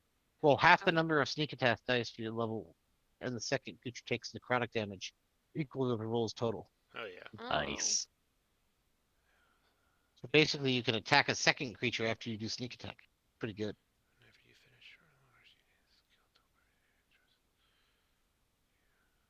Cool. What was the name of that domain or Phantom. a phantom? Oh, okay. Yeah. Yeah, that's pretty That sounds sweet. pretty cool. Frickin', I kind of wish that I hadn't picked the one that I did with Delvin. It's new, so we didn't know about it. So I didn't. Yeah. Heather gets to be How? the first to experiment if she chooses that. I really do like being an assassin though. That's fun. It's getting very like yeah. Your campaign's getting very interesting. So how are you guys liking the campaign this one so far? it's good. I like I dig it. So good. I like this session. I Anything like it. anything you would change if it were you? Stop rolling so good. Yeah, No, I noticed that. I All think of it was these are pretty like good. above 15, right? Except that I Yeah, I love think one, two. I love that the chest just completely stumped you guys. Yeah, I have a feeling about it, but I don't want to metagame. What were you gonna say, Heather? Oh, I was just saying I like that we're level 2 now because I feel like I'm not gonna die as easily. Yeah. Mm-hmm. Oh, Very same. true. Very true. I'll still probably die pretty easily though. I always find a way. Yeah, Find it a seems way, so. find a way. You do die a lot. It's I mean, surprising how half of often the you die. time, honestly, it's just because I walk. Just Like, because of what? just because I walk. I just walk places and I fall down Yes, traps you and do I Oh. that a get lot. hit by shit. You don't stop to check your surroundings or Well, that's anything kind like of that. fun You just too. barrel in. Let's see what I mean, it's part of consequences my happen this time. character. It's Oh, part of my characters that I run. So I mean, Mhm. oh man. Fedwick is going to just give you all kinds of shit for that. he's not here. Did you forget what Soma said at the very first day? Yep. They Mhm. always have eyes on us. We're always watching. Yeah. Oh well, It's the suits. that sounds like a him problem. Right. Yeah, just me missing every attack. It's like I think Okay. even in the null combat, I hit one attack, the other one's missed. I'm not gonna lie, freaking I'm not gonna make it any easier. Like if this was before uh the last campaign, I would have been like, oh man, this is way too hard for him. I should make it easier.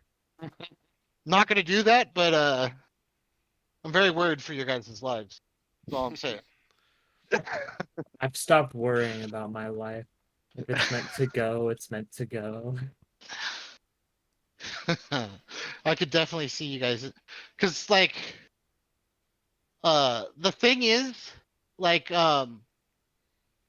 what uh Adam said I'm trying really hard to do is give you like lots of different ways to handle the situation.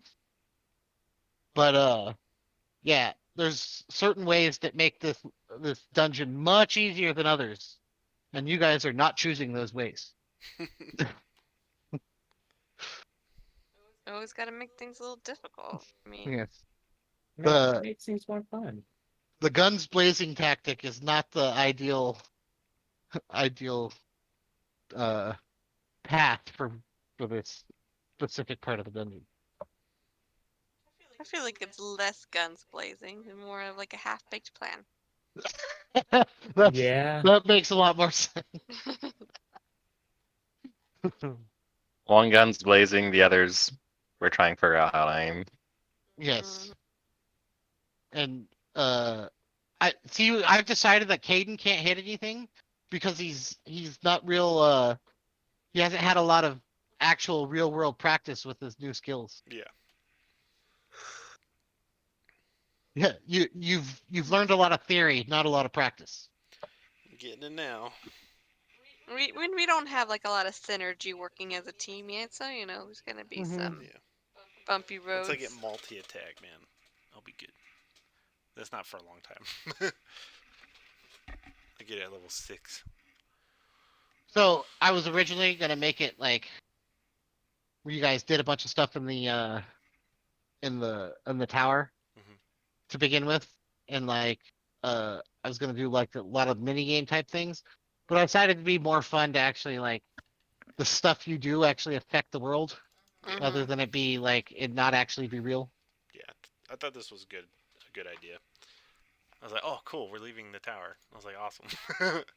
Mm-hmm. And Yeah. I thought it would be cool with that little doorway thing, Mhm. so that you guys actually have to worry about that every time you guys go somewhere. Yeah. I was down with that. All right. Well, I gotta go. I'll talk to you Alrighty. guys later. Alright. You guys Have a have a good good night. night. Night, Chris. This Yeah, session I was gotta too go short. too. I'll stop All right. recording. Yeah. Have a good night. See you guys.